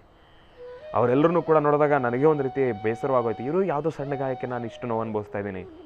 ಪಾಪ ಅವ್ರಿಗೆ ತೀರಾ ಅಷ್ಟು ಸಮಸ್ಯೆ ಇರತಕ್ಕಂಥವ್ರು ಅಷ್ಟು ಭಕ್ತಿಯಿಂದ ಹತ್ತಾ ಇದ್ದಾರಲ್ಲ. ಅವರೆಲ್ಲರಿಗೂ ಹತ್ತಬೇಕಾದ್ರೆ ಅವರಲ್ಲಿ ಎಷ್ಟು ಸಂತೋಷ ಅಂತಂದರೆ ಅಯ್ಯಪ್ಪ ಸ್ವಾಮಿ ನಿಜವಾಗ್ಲೂ ಅವರೆಲ್ಲರೂ ಅದನ್ನೇ ಕೈ ಹಿಡ್ಕೊಂಡು ಕರ್ಕೊಂಡು ಹೋಗ್ತಾ ಇದ್ದಾನೇನೋ ಎಂಬತಕ್ಕಂಥ ರೀತಿ ಭಾಸ. ಹಾಗಾಗಿ ಶಬರಿಮಲೆ ಹತ್ತ ಪ್ರಯಾಣವನ್ನು ಮಾಡ್ತಾ ಇರ್ತಕ್ಕಂಥವ್ರೆಲ್ರಿಗೂ ಕೂಡ ಒಂದು ಗಮನವಿರಲಿ. ಆದಷ್ಟು ಅಲ್ಲಿನ ವ್ಯವಸ್ಥೆಗಳನ್ನು ನೋಡ್ಕೊಂಡು ಹೋಗಿ. ಅಲ್ಲಿ ಹೋದ್ಮೇಲೆ ಕಷ್ಟಕ್ಕೆ ಸಿಲುಕಿ ಅಯ್ಯಪ್ಪರ ಮೇಲೆ ದೂರ್ತಕ್ಕಂಥದ್ದು ಬೇಡ. ಏನಪ್ಪಾ ಸ್ವಾಮಿ ನನ್ನ ಕರ್ಸ್ಕೊಂಬಿಟ್ಟು ಇಷ್ಟು ನೋವು ಕೊಡ್ತಾ ಇದೆಯಾ ಅಂತ ಹೇಳಿ ನಮ್ಮಂತೆ ಸಾಕಷ್ಟು ಜನ ಭಕ್ತಾದಿಗಳು ಆತನನ್ನು ನೋಡ್ಲಿಕ್ಕೋಸ್ಕರ ಬರ್ತಾ ಇದ್ದಾರೆ. ಅಲ್ಲಿನ ವ್ಯವಸ್ಥಾಪನಾ ಸಮಿತಿ ಮೇಲೆ ಕೂಗಾಡತಕ್ಕಂಥದ್ದಾಗಲಿ, ಕಿರ್ಚಾಡ್ತಕ್ಕಂಥದ್ದಾಗಲಿ, ಏನೇ ಬೇಜಾರಾದ್ರೂ ಕೂಡ ಸ್ವಲ್ಪ ತಾಳ್ಮೆಯಿಂದ ಇರ್ತಕ್ಕಂಥದ್ದು ಬಹಳ ಉತ್ತಮ. ಯಾಕೆ ಅಂತಂದರೆ ಸಾಕಷ್ಟು ಜನರನ್ನು ಸಮಾಧಾನ ಮಾಡಿ ಅವ್ರಿಗೂ ಕೂಡ ಒಂದಿಷ್ಟು ಅವರ ಮನಸ್ಸಿನಲ್ಲಿರ್ತಕ್ಕಂಥ ಒಂದು ತಾಳ್ಮೆನೂ ಕೂಡ ಪರೀಕ್ಷೆ ಮಿತಿ ಮೀರಿ ಹೋಗಿರುತ್ತೆ. ಆ ಸಮಯದಲ್ಲಿ ನಾವೇನೋ ಮಾತಾಡ್ತಕ್ಕಂಥದ್ದು, ಅವರೇನೋ ರಿಯಾಕ್ಟ್ ಮಾಡ್ತಕ್ಕಂಥದ್ದು, ಅದೆಲ್ಲವೂ ಕೂಡ ಎದುರಾಗುತ್ತೆ. ಅದೆಲ್ಲವನ್ನು ಕೂಡ ಪಕ್ಕದಲ್ಲಿಟ್ಟು ನೆಮ್ಮದಿಯಾಗಿ ಆರಾಮಾಗಿ ಹೋಗಿ ದರ್ಶನವನ್ನು ಮಾಡಿ ಬರೋಣ. ಅಯ್ಯಪ್ಪನ ಅನುಗ್ರಹ ನಿಮ್ಮೆಲ್ಲರ ಮೇಲೂ ಕೂಡ ಇರಲಿ. ಈ ಬಾರಿ ಅಯ್ಯಪ್ಪ ಸ್ವಾಮಿಯ ಆ ಒಂದು ದರ್ಶನಕ್ಕೆ ಹೋಗ್ತಾ ಇರ್ತಕ್ಕಂಥವ್ರೆಲ್ಲರೂ ಕೂಡ ಸುಖ ಶಾಂತಿ ನೆಮ್ಮದಿಯಿಂದ ಹೋಗಿ ಬನ್ನಿ. ಆದಷ್ಟು ಆರಾಮಾಗಿರಿ, ಯೋಚನೆ ಮಾಡ್ಲಿಕ್ಕೆ ಹೋಗಬೇಡಿ. ಅಲ್ಲಿ ಹೋಗ್ತಕ್ಕಂಥವ್ರು ಪ್ರತಿಯೊಬ್ಬರಿಗೂ ಕೂಡ ದರ್ಶನ ಆಗ್ತಾ ಇದೆ, ತೃಪ್ತಿಕರವಾಗಿರ್ತಕ್ಕಂಥ ದರ್ಶನ. ಆದರೆ ನಾವು ಮಾಡ್ತಕ್ಕಂಥ ಒಂದು ಸಣ್ಣ ತಪ್ಪೇನಪ್ಪ ಅಂತಂದರೆ ಸಾನ್ನಿಧ್ಯಕ್ಕೆ ಹೋಗಿ ನಾವೆಲ್ಲರೂ ಕೂಡ ಕಣ್ಮುಚ್ಕೊಂಡು ಕೈ ಮುಕ್ಕೊಂಡು ನಿಂತ್ಕೊಂಡ್ಬಿಡ್ತೀವಿ. ಅಂಥ ತಪ್ಪಿನ ಕೆಲಸವನ್ನು ಮಾಡಬೇಡಿ. ಅಷ್ಟೆಲ್ಲ ಕಷ್ಟಪಟ್ಟು ನೀವು ಭಗವಂತನ ಮುಂದೆ ಕಣ್ಮುಚ್ಕೊಂಡ್ಬಿಟ್ರೆ ಭಗವಂತನ ನೋಡೋಕ್ಕಾಗೋದಿಲ್ಲ. ಭಗವಂತನನ್ನು ಸಂಪೂರ್ಣವಾಗಿ ತೃಪ್ತಿಯಾಗಿ ನೋಡಿ. ನೀವು ಆ ಒಂದು ದ್ವಾರ ಮುಂದೆ ಬಂದಿದ ತಕ್ಷಣ ತಾವು ಕಣ್ಣನ್ನು ತೆರೆದು ಸಂಪೂರ್ಣವಾಗಿ ಭಗವಂತನನ್ನೇ ನೋಡ್ತೀರಿ. ಭಗವಂತನನ್ನು ಬಿಟ್ಟು ಬೇರೆ ಏನೂ ನೋಡಬೇಡಿ. ಅದಾದಮೇಲೆ ತಾವು ಆಚೆ ಬಂದು ನೆಮ್ಮದಿಯಾಗಿ ಆ ಪ್ರಾಕಾರೋತ್ಸವದಲ್ಲಿ ಒಂದು 10 ನಿಮಿಷ ನಿಂತ್ಕೊಂಡು ಭಗವಂತನನ್ನು ಪ್ರಾರ್ಥನೆಯನ್ನು ಮಾಡಿ. ನಾನು ಬೇಡ ಅಂತ ಹೇಳ್ತಾ ಇಲ್ಲ. ಹಾಗಾಗಿ ಎಲ್ಲರೂ ಕೂಡ ಕ್ಷೇಮವಾಗಿ ಜೋಪಾನವಾಗಿ ಆರಾಮಾಗಿ ಹೋಗಿ ಬನ್ನಿ ಎಂಬತಕ್ಕಂಥ ಮಾತನ್ನು ತಿಳಿಸ್ತಾ ತಮ್ಮೆಲ್ಲರಿಗೂ ಕೂಡ ಒಳ್ಳೆಯದಾಗಲಿ, ಶುಭವಾಗಲಿ. ಅಯ್ಯಪ್ಪ ಸ್ವಾಮಿಯ ಸಂಪೂರ್ಣ ಕೃಪಾಶೀರ್ವಾದ ನಿಮ್ಮೆಲ್ಲರ ಮೇಲೂ ಕೂಡ ಇರಲಿ ಅಂತ ನಾನು ಕೂಡ ಭಗವಂತನಲ್ಲಿ ಪ್ರಾರ್ಥನೆಯನ್ನು ಮಾಡ್ತೀನಿ. ಕಾರ್ತಿಕ ಮಾಸ ಕಳೆದು ಹೋಯಿತು, ನೆನ್ನೆಗೆ ಸಂಪನ್ನ ಆಯಿತು. ಇವತ್ತಿನ ದಿವಸದಿಂದ ಮಾರ್ಗಶಿರ ಮಾಸ ಪ್ರಾರಂಭ. ಎಲ್ಲೆಲ್ಲೂ ಕೂಡ ಬಹಳ ಚಳಿ ಇದೆ, ಚಳಿಯ ವಾತಾವರಣ ಇದೆ. ಮೊದಲಾದರೆ ಸ್ವಲ್ಪ ಮಂಜಿರ್ತಾ ಇತ್ತು, ಈಗ ಮಂಜಿಲ್ಲ. ಆದರೂ ಏನೋ ಒಂದು ರೀತಿ ಬಹಳ ಚಳಿ ಇರತಕ್ಕಂಥ ವಾತಾವರಣ. ಅದರಲ್ಲೂ ಬೆಂಗಳೂರು ಗ್ರಾಮಾಂತರ ಭಾಗದಲ್ಲಿ ಮಾತ್ರ ಬಹಳಷ್ಟು ಚಳಿ ಇರತಕ್ಕಂಥದ್ದಿದೆ. ಈ ಒಂದು ಸಮಯದಲ್ಲಿ ನಮ್ಮ ಬುದ್ಧಿಶಕ್ತಿಗಳೆಲ್ಲವೂ ಕೂಡ ಸ್ವಲ್ಪ ಮಂಕಾಗಿರ್ತಕ್ಕಂಥದ್ದೇ ಇರುತ್ತೆ. ವಾಹನವನ್ನು ಚಲಾಯಿಸಬೇಕಾದ್ರೆ ಸ್ವಲ್ಪ ಜೋಪಾನ, ಟೂ ವೀಲರನ್ನು ಓಡಿಸ್ಬೇಕಾದ್ರೆ ಸ್ವಲ್ಪ ಜೋಪಾನ. ಆದಷ್ಟು ಚಳಿಗೆ ಅಂತ ಹೇಳಿ ತಾವು ಸಂಪೂರ್ಣವಾಗಿ ಮಂಕಾಗಿಬಿಟ್ಟಿರ್ತೀರಿ, ಏನೋ ಆಲೋಚನೆಯನ್ನು ಮಾಡ್ಕೊಂಡು ಗಾಡಿ ಓಡಿಸ್ತಾ ಇರ್ತೀರಿ. ವಾಹನಗಳೆಲ್ಲವೂ ಕೂಡ ಬೆಳಗ್ಗೆ ಆಫೀಸ್ಗೆ ಹೋಗಬೇಕಾದ್ರೆ ವೇಗದಲ್ಲಿ ಬರ್ತಾ ಇರ್ತವೆ. ಬಹಳ ಜೋಪಾನ, ಎಚ್ಚರಿಕೆಯಿಂದ ಗಾಡಿ ಓಡಿಸ್ತಕ್ಕಂಥದ್ದು ಬಹಳ ಉತ್ತಮ. ಮಕ್ಕಳ ಆದಷ್ಟು ಸ್ವಲ್ಪ ಬಿಸಿನೀರು ಮತ್ತು ಸ್ವೆಟರ್ ಹಾಕ್ಕೊಳ್ತಕ್ಕಂಥದ್ದು, ಮಕ್ಕಳನ್ನು ಬಹಳ ಜೋಪಾನವಾಗಿ ನೋಡ್ಕೊಳ್ಬೇಕು ಇಂಥ ಸಮಯದಲ್ಲಿ. ಯಾಕಂದರೆ ಶೀತ ಬಾಧೆಯಿಂದ ನರಳಿಕೆ ಶುರು ಆಗಿಬಿಟ್ರೆ ಇನ್ನು ಮುಂಬರತಕ್ಕಂಥ ಬೇಸಿಗೆ ಕಾಲದವರೆಗೂ ಕೂಡ ಬಹಳಷ್ಟು ಸಮಸ್ಯೆಗಳನ್ನು ಅನುಭವಿಸ್ತಕ್ಕಂಥವ್ರು ಇರ್ತೀರಿ. ಹಾಗಾಗಿ ಮಕ್ಕಳ ತಾಯಂದರು, ಕುಟುಂಬಸ್ಥರು ತಾವೆಲ್ಲರೂ ಕೂಡ ಜೋಪಾನವಾಗಿರಿ, ಬೆಚ್ಚಗಿರಿ ಎಂಬತಕ್ಕಂಥ ಮಾತನ್ನು ಹೇಳ್ತಾ ಇನ್ನು ಬಹಳ ವಿಶೇಷವಾಗಿ ಇಂದಿನ ಭಾಗದಲ್ಲೇ ತಿಳಿಸ್ತಾ ಇದ್ದೆ. ಅಯ್ಯಪ್ಪ ಸ್ವಾಮಿ ಮಾಲಾಧಾರಿಗಳಾಗಿರ್ಬೋದು, ಭಕ್ತಾದಿಗಳಾಗಿರ್ಬೋದು, ಯಾರೆಲ್ಲ ಶಬರಿಮಲೆ ಹತ್ತ ಪ್ರಯಾಣವನ್ನು ಮಾಡ್ತಾ ಇದ್ದೀರೋ ಅಲ್ಲಿನ ವ್ಯವಸ್ಥೆ, ಅಲ್ಲಿನ ಈಗ ಪರಿಸ್ಥಿತಿ ಹೇಗಿದೆ, ಅಲ್ಲಿನ ಒಂದು ಕ್ಯೂ ಸಿಸ್ಟಮ್ ಹೇಗೆ ನಡೀತಾ ಇದೆ, ಜನ ಯಾವ ರೀತಿ ಇದ್ದಾರೆ, ಪರವಾಗಿಲ್ವಾ, ಹೋದರೆ ನಮಗೆ ಬೇಗ ದರ್ಶನ ಆಗುತ್ತಾ, ಈ ಬೇಗ ದರ್ಶನ ಆಗುತ್ತಾ ಅನ್ನೋದು ಒಂದು ಮನೋಭಾವವನ್ನು ನಾವು ಪಕ್ಕದಲ್ಲಿಟ್ಬಿಟ್ರೆ ಮಿಕ್ಕಿದೆಲ್ಲವೂ ಕೂಡ ಸುಸೂತ್ರವಾಗಿ ನೆರವೇರುತ್ತೆ. ಆದರೆ ಅಲ್ಲಿನ ವ್ಯವಸ್ಥೆ ಮಾತ್ರ ಬಹಳ ಜೋಪಾನ. ಒಂದಲ್ಲ ಒಂದು 10 ಬಾರಿ ಹೋಗಿರತಕ್ಕಂಥವ್ರು ಯಾರಾದರೂ ಇದ್ದರೆ, ನಿಮ್ಮ ಕುಟುಂಬಸ್ಥರೋ, ನಿಮ್ಮ ಸಿಬ್ಬಂದಿ ವರ್ಗನೋ, ಇಲ್ಲ ನಿಮ್ಮ ಸ್ನೇಹಿತರೋ, ಯಾರಾದರೂ ಹತ್ತಿರದವರು, ಒಂದು ಮಾತು ತಿಳ್ಕೊಂಡು ಹೋಗಿ ಬನ್ನಿ ಎಂಬತಕ್ಕಂಥ ಮಾತನ್ನು ತಿಳಿಸ್ತಾ ಇದ್ದೆ. ಅದಂತೂ ನಿಜ. ಯಾಕೆ ಅಂತಂದರೆ ಈಗಾಗಲೇ ಹೋಗಿರತಕ್ಕಂಥವ್ರು ಸಾಕಷ್ಟು ನೋವನ್ನು ಅನುಭವಿಸ್ತಾ ಇದ್ದಾರೆ. ಸಾಕಷ್ಟು ಮಕ್ಕಳ ಮಿಸ್ಸಿಂಗ್ ಕೇಸ್ಗಳು ಕೂಡ ಎದುರಾಗ್ತಾ ಇದೆ. ಅದನ್ನೂ ಕೂಡ ವಿಚಾರಗಳು ಬಂತು. ಮೊನ್ನೆನೂ ಕೂಡ ಅಷ್ಟೇ, ಪಾಪ ಒಬ್ಬ ಯುವಕ ಕಳೆದು ಹೋಗಿ ತಂದೆ ಅಪ್ಪ ಅಂಥೇಳಿ ಪಾಪ ಆತ ಬಹಳ ನೊಂದ್ಕೊಂಡು ಅಳ್ತಾ ಇದ್ದ. ಪಾಪ ಅಲ್ಲಿನ ವ್ಯವಸ್ಥಾಪನಾ ಸಮಿತಿ ಆಗಿರ್ಬೋದು, ಅಲ್ಲಿನ ಪೊಲೀಸವರಾಗಿರ್ಬೋದು, ಪಾಪ ಅವರನ್ನು ಸಮಾಧಾನ ಮಾಡಿ ಕೊನೆಗೆ ಅಲ್ಲಿನ ಮೈಕ್ ಸಿಸ್ಟಮ್ನಿಂದ ಅವರ ತಂದೆಯವ್ರನ್ನ ಕರೆಸಿ ಅವರ ತಂದೆಯವ್ರ ಜೊತೆ ಮಾಡಿ ಕಳಿಸ್ಕೊಟ್ಟಿರ್ತಕ್ಕಂಥ ಇದು ವ್ಯವಸ್ಥೆ ಆಯಿತು. ಹಾಗಾಗಿ ಮಕ್ಕಳ ಜೋಪಾನ, ಯಾಕಂದರೆ ಆ ಒಂದು ಜನಸ್ತೋಮ ಅಷ್ಟರ ಮಟ್ಟಿಗೆ ನುಗ್ಲಿರುವ ಕಾರಣದಲ್ಲಿ ಎಲ್ಲೋ ಒಂದು ಕಡೆ ಕೈ ಮಿಸ್ ಆಗ್ತಕ್ಕಂಥದ್ದೇ ಇರುತ್ತೆ. ಹಾಗಾಗಿ ಸ್ವಲ್ಪ ಜೋಪಾನ. ಇನ್ನು ಇದು ಒಂದು ರೀತಿ ಆದರೆ, ಬೆಟ್ಟವನ್ನು ಹತ್ತಬೇಕಾದ್ರೆ ಆದಷ್ಟು ಸ್ವಲ್ಪ ಪಾನೀಯಗಳನ್ನೆಲ್ಲವನ್ನೂ ಕೂಡ ತಾವು ಜೊತೆಲಿಟ್ಕೊಳ್ತಕ್ಕಂಥದ್ದು ಬಹಳ ಉತ್ತಮ. ಒಂದು ಗ್ಲೂಕೋಸ್ ಆಗಿರ್ಬೋದು, ಇಲ್ಲ ಅಂತಂದರೆ ಒಂದು ಜ್ಯೂಸ್ ಆಗಿರ್ಬೋದು. ಸುಮಾರು ಜನ ತಾವೇನು ಮಾಡ್ತೀರಿ, ಇಲ್ಲ ನಾನು ಕೆಳಗಿಂದ ಮೇಲವರೆಗೂ ಕೂಡ ಉಪವಾಸನೇ ಹತ್ತೀನಿ, ನನಗೇನಾದರೂ ಕೂಡ ಪರವಾಗಿಲ್ಲ ಅಂತ ಹೇಳಿ ಒಂದಿಷ್ಟು ಮಂಡಧೈರ್ಯವನ್ನು ಮಾಡ್ಲಿಕ್ಕೆ ಹೋಗ್ತೀರಿ. ಅಂತಹ ಕೆಲಸಗಳನ್ನು ಮಾಡಬೇಡಿ. ನಿಮ್ಮ ದೇಹ ಸ್ಪಂದಿಸಿದ್ರೆ ತಾವು ಸನ್ನಿಧಾನಕ್ಕೆ ತನಕ ತಲುಪಲಿಕ್ಕೆ ಅವಕಾಶ ಇರತಕ್ಕಂಥದ್ದು ಇರುತ್ತೆ. ನಿಮ್ಮ ಮನಸ್ಸು ಹೇಗಾದರೂ ಇರ್ಬೋದು, ಆ ಮನಸ್ಸಿನ ಜೊತೆಗೆ ನಿಮ್ಮ ದೇಹನೂ ಕೂಡ ಸ್ಪಂದಿಸಬೇಕಲ್ವಾ. ಹಾಗಾಗಿ ಸ್ವಲ್ಪ ತಾವು ಶಕ್ತಿಯನ್ನು ತೆಗೆದುಕೊಂಡು ಹತ್ತತಕ್ಕಂಥದ್ದು ಬಹಳ ಉತ್ತಮ. ಹಾಗಾಗಿ ಇನ್ನು ಅಯ್ಯಪ್ಪ ಸ್ವಾಮಿಯ ಕೃಪಾಶೀರ್ವಾದ ನಿಮ್ಮೆಲ್ಲರ ಮೇಲೂ ಕೂಡ ಇರಲಿ. ಇವತ್ತಿನ ದಿವಸ ಬುಧವಾರ, ಅಯ್ಯಪ್ಪ ಸ್ವಾಮಿಯ ಜನನದ ವಾರ. ಅಂದರೆ ಇವತ್ತಿನ ಈ ಬುಧವಾರದಂದೇ ಅಯ್ಯಪ್ಪ ಸ್ವಾಮಿ ಹುಟ್ಟಿರ್ತಕ್ಕಂಥದ್ದು. ಹಾಗಾಗಿ ಹರಿಹರ ಪುತ್ರ ಅಯ್ಯಪ್ಪ ಸ್ವಾಮಿಯನ್ನು ಸಂಪೂರ್ಣವಾಗಿ ಶ್ರದ್ಧಾಭಕ್ತಿಯಿಂದ ಪ್ರಾರ್ಥನೆಯನ್ನು ಮಾಡ್ತಾ, ಸ್ವಾಮಿಯೇ ಈ ಶರಣಮಯ್ಯಪ್ಪ, ಓಂ ಶ್ರೀ ಸ್ವಾಮಿಯೇ ಈ ಶರಣಮಯ್ಯಪ್ಪ, ಓಂ ಶ್ರೀ ಸ್ವಾಮಿಯೇ ಈ ಶರಣಮಯ್ಯಪ್ಪ, ಅಯ್ಯಪ್ಪ ಸ್ವಾಮಿಯನ್ನು ಪ್ರಾರ್ಥನೆಯನ್ನು ಮಾಡ್ತಾ, ಬುಧವಾರ ಮಾರ್ಗಶಿರ ಮಾಸದ ಪ್ರಾರಂಭ. ಗುರುಗಳು ನಮ್ಗೆ ಏನೆಲ್ಲ ಮಹತ್ವಪೂರ್ಣ ಮಾಹಿತಿಯನ್ನು ತಿಳಿಸ್ಕೊಡ್ತಾರೆ, ನಾನಂತೂ ಕಾತುರದಿಂದ ಕಾಯ್ತಾ ಇದ್ದೇನೆ. ಮಾರ್ಗಶಿರ ಮಾಸದ ಪ್ರಾರಂಭದ ದಿನ ಬುಧವಾರ ಗುರುಗಳನ್ನು ಕಾರ್ಯಕ್ರಮಕ್ಕೆ ಸ್ವಾಗತಿಸ್ತಕ್ಕಂಥ ಸಮಯ ಇದೀಗ. ಶ್ರೀಯುತರು ಸಾಮುದ್ರಿಕ ಶಿರೋಮಣಿ, ಸ್ವರ ಸರ್ವಜ್ಞ, ದರ್ಪಣಾಂಜನ, ಚಕ್ಷುರ್ಮತಿ ವಿದ್ಯಾನಿಪುಣ, ಶ್ರೀ ವಿದ್ಯೋಪಾಸಕ ರತ್ನ, ಅಥರ್ವಣ ಪರಿಹಾರ ಪ್ರವೀಣರು ಮತ್ತು ವನಸಿರಿ ಆಯುರ್ವೇದ ರತ್ನರು, ನಿಮ್ಮೆಲ್ಲರ ಪ್ರೀತಿಯ ಅಚ್ಚುಮೆಚ್ಚಿನ ಮಹರ್ಷಿ ಮಂದಿರ ಬ್ರಹ್ಮರ್ಷಿ ಆನಂದ ಸಿದ್ಧಪೀಠಂನ ಸಂಸ್ಥಾಪಕರು, ಖ್ಯಾತ ಜ್ಯೋತಿಷಿಗಳು ಶ್ರೀ ಶ್ರೀ ಶ್ರೀ ಡಾಕ್ಟರ್ ಮಹರ್ಷಿ ಆನಂದ್ ಗುರುಜಿಯವರನ್ನು, ನನ್ನ ತಂದೆಯವರನ್ನು ಪ್ರೀತಿಪೂರ್ವಕವಾಗಿ ಭಕ್ತಿಪೂರ್ವಕವಾಗಿ ಕಾರ್ಯಕ್ರಮಕ್ಕೆ ಸ್ವಾಗತಿಸೋಣ. ಗುರುಗಳೇ, ಕಾರ್ಯಕ್ರಮಕ್ಕೆ ಸ್ವಾಗತ, ಸುಸ್ವಾಗತ. ಹರಿಹರಪುತ್ರಾಯ ಪುತ್ರಲಾಭಾಯ ಮಹಾಶಾಸ್ತಿಂ ಶತ್ರುವಿನಾಶನಾಯ ಪ್ರತ್ಯಕ್ಷಶೂಲವಿದಾಯ ಮದಗಜವಾಹನಾಯ ವರವರದ ಸರ್ವಜನಮೇ ವಶಮಾನಾಯ ಸ್ವಾಹ. ಸ್ವಾಮೀ ಶರಣಮಯ್ಯಪ್ಪ, ಹರಿಹರ ಸುಧನೇ ಶರಣಮಯ್ಯಪ್ಪ, ಕನ್ಯಮೂಲ ಗಣಪತಿ ಭಗವಾನೇ ಶರಣಮಯ್ಯಪ್ಪ, ನಯ್ಯಾಭಿಷೇಕ ಪ್ರಿಯರೇ ಶರಣಮಯ್ಯಪ್ಪ, ಸ್ವಾಮಿಯೇ ಶರಣಮಯ್ಯಪ್ಪ, ಸ್ವಾಮಿಯೊಡಪಜ್ಞ ಸ್ವಾಮಿಯೇ ಶರಣಮಯ್ಯಪ್ಪ, ನಯ್ಯಾಭಿಷೇಕ ಪ್ರಿಯನೇ ಶರಣಮಯ್ಯಪ್ಪ, ஓம் அறிந்தும் அறியாமலும் தெரிந்தும் தெரியாமலும் சைட்ட குற்றங்களும் காப்பு காப்பட வேண்டும். வில்லாளி வீரம் வீரபடி கண்டம் காசிராமேஸ்வரம் பாண்டி மலையாள வாசம். ஓம் ஹரியர சுதனானந்த ಚಿತ್ತನಯ್ಯನಯ್ಯಪ್ಪ ಸ್ವಾಮಿಯೇ ಶರಣಮಯ್ಯಪ್ಪ. ಹರಿಹರ ಸುತ ಅಯ್ಯಪ್ಪ ಸ್ವಾಮಿ ಬಗ್ಗೆ ಸಾಕಷ್ಟು ಅರ್ಥಪೂರ್ಣವಾದಂತಹ ಮಾಹಿತಿಗಳನ್ನು ಶ್ರೀನಿವಾಸ್ ತಿಳಿಸೋದು ನೋಡಿ ಬಹಳ ಸಂತೋಷ ಆಯಿತು. ಯಾಕೆಂದರೆ ಶಬರಿಮಲೆ ಪಯಣ ಎಲ್ಲರೂ ಸಾಕಷ್ಟು ಜನ ಭಕ್ತರು ಶಬರಿಮಲೆಯಿಂದ ಬಂದಂತಹ ಒಂದು ಸುದ್ದಿ ಏನೆಂದರೆ, ಈ ಒಂದು ವಿಶೇಷವಾಗಿರ್ತಕ್ಕಂತಹ ಮಂಡಲ ಪೂಜಾ ಅನುಷ್ಠಾನಕ್ಕೆ, ಇದು ಜ್ಯೋತಿಯ ಅನುಷ್ಠಾನ ಅಲ್ಲ, ಮಂಡಲ ಪೂಜಾ ಅನುಷ್ಠಾನ. ಈ ಮಂಡಲ ಪೂಜೆಗೆ ಬಂದಿರತಕ್ಕಂಥ ಭಕ್ತರು, ಬರ್ತಿರ್ತಕ್ಕಂಥ ಭಕ್ತ ಸಾಗರ, ಬಹುಶಃ ಈ ಒಂದು ಸಾಗರವನ್ನು ಸಾಕಷ್ಟು ವರ್ಷಗಳ ಹಿಂದಷ್ಟೇ ನಾವು ನೋಡಿದ್ವಿ. ಅದಾದ ನಂತರ ಈ ಸಾಗರ ಮತ್ತೊಮ್ಮೆ ನಾವು ನೋಡ್ತಾ ಇದ್ದೀವಿ ಎಂಬತಕ್ಕಂಥ ಮಾತು, ಧ್ವನಿ ಈಗ ದೇವಸ್ಥಾನದ ಆಡಳಿತ ಮಂಡಳಿದು. ಹೀಗಿರಬೇಕಾದ್ರೆ ಎಷ್ಟು ಜನಸಾಗರ ಇದೆ ಎಂಬತಕ್ಕಂಥದ್ದನ್ನು ಚಿಂತನೆ ಮಾಡಿ. ಆದರೆ ಯಾತ್ರಿಕರು ಹರಿಹರ ಪುತ್ರ ಅಯ್ಯಪ್ಪ ಸ್ವಾಮಿಯನ್ನು ದರ್ಶನ ಮಾಡಬೇಕು ಎಂಬತಕ್ಕಂಥ ಮಹದಾಸೆಯಿಂದ ಸಾಕಷ್ಟು ಜನ ಭಕ್ತರು ಅಲ್ಲಿಗೆ ಹೊರಡ್ತಾ ಇದ್ದೀರಿ. ತುಂಬ ಸಂತೋಷ. ಒಂದು ಆಧ್ಯಾತ್ಮಿಕವಾದಂತಹ ವಿಶೇಷವಾಗಿರ್ತಕ್ಕಂತಹ ಶಬರಿಮಲೆ ಯಾತ್ರೆ. ಹರಿಹರ ಪುತ್ರ ಅಯ್ಯಪ್ಪ ಸ್ವಾಮಿಯನ್ನು ದರ್ಶನ ಮಾಡಬೇಕು. ಆ ಶಬರಿಮಲೆ ಪ್ರಾಂತ್ಯದಲ್ಲಿ ಒಂದಷ್ಟು ಕಾಲ ಕಳೀಬೇಕು. ಆ ಸತ್ಯಮಾನ್ಪಡಿ ಪಣ್ಣು 18 ಪಡಿ ಅಧಿಪತಿ, 18 ಮೆಟ್ಲುಗಳ ಅಧಿಪತಿಯಾಗಿರ್ತಕ್ಕಂಥ ಹರಿಹರ ಪುತ್ರ ಅಯ್ಯಪ್ಪ ಸ್ವಾಮಿಯನ್ನು ದರ್ಶನ ಮಾಡುವಂಥ ಕಾಲ ಎಲ್ಲರ ಕಣ್ಗಳೂ ಒದ್ದೆ ಹಾಗೆ ಆಗುತ್ತೆ. ಯಾಕೆಂದರೆ ಅಯ್ಯಪ್ಪನ ಆ ವಿಶೇಷವಾಗಿರ್ತಕ್ಕಂಥ ಆ ಒಂದು ಆಸ್ಥಾನವೇ ಆಗಿದೆ. ಎಲ್ಲಿಂದ ಎಲ್ಲಿ ನೋಡೋದು ಸಹಿತ ಪ್ರತಿಯೊಬ್ಬರ ಸ್ವರ, ಪ್ರತಿಯೊಬ್ಬರ ಕಣ್ಗಳು ಅಯ್ಯಪ್ಪನ ನೋಡುವತ್ತ ಮಾತ್ರ. ಪ್ರತಿಯೊಬ್ಬರ ಸ್ವರದಲ್ಲೂ ಸ್ವಾಮಿಯೇ ಶರಣಮಯ್ಯಪ್ಪ ಎಂಬತಕ್ಕಂಥ ಒಂದು ಧ್ವನಿ ಬಿಟ್ಟು ಮತ್ತೊಂದು ಧ್ವನಿ ಇಲ್ಲ. ನೀರು ಬೇಕಾದರೂ ಸ್ವಾಮಿನೇ, ನನಗೆ ತುಂಬ ಸುಸ್ತಾಗ್ತಾ ಇದೆ ಅಂದರೂ ಸ್ವಾಮಿನೇ. ಜೊತೆಗೆ ಆ 18 ಮೆಟ್ಲುಗಳು ಹತ್ತುವಾಗ ಅವರಲ್ಲಿ ಆಗುವಂತಹ ಆನಂದ ಬಾಷ್ಪ ಇದೆಯಲ್ಲ, ಒಂದು ಸಾಧನೆಯ ಹಾದಿ. ಬೆಟ್ಟವನ್ನು ಪರಿಕ್ರಮಿಸ್ತಕ್ಕಂತಹದ್ದು ಸಾಮಾನ್ಯವಾದ್ದಲ್ಲ. ಹಿಂದಿನ ಅಯ್ಯಪ್ಪ ಸ್ವಾಮಿಯ ಆಸ್ಥಾನಕ್ಕೂ ಇವತ್ತಿಗೂ ಸಾಕಷ್ಟು ವ್ಯತ್ಯಾಸ ಇದೆ.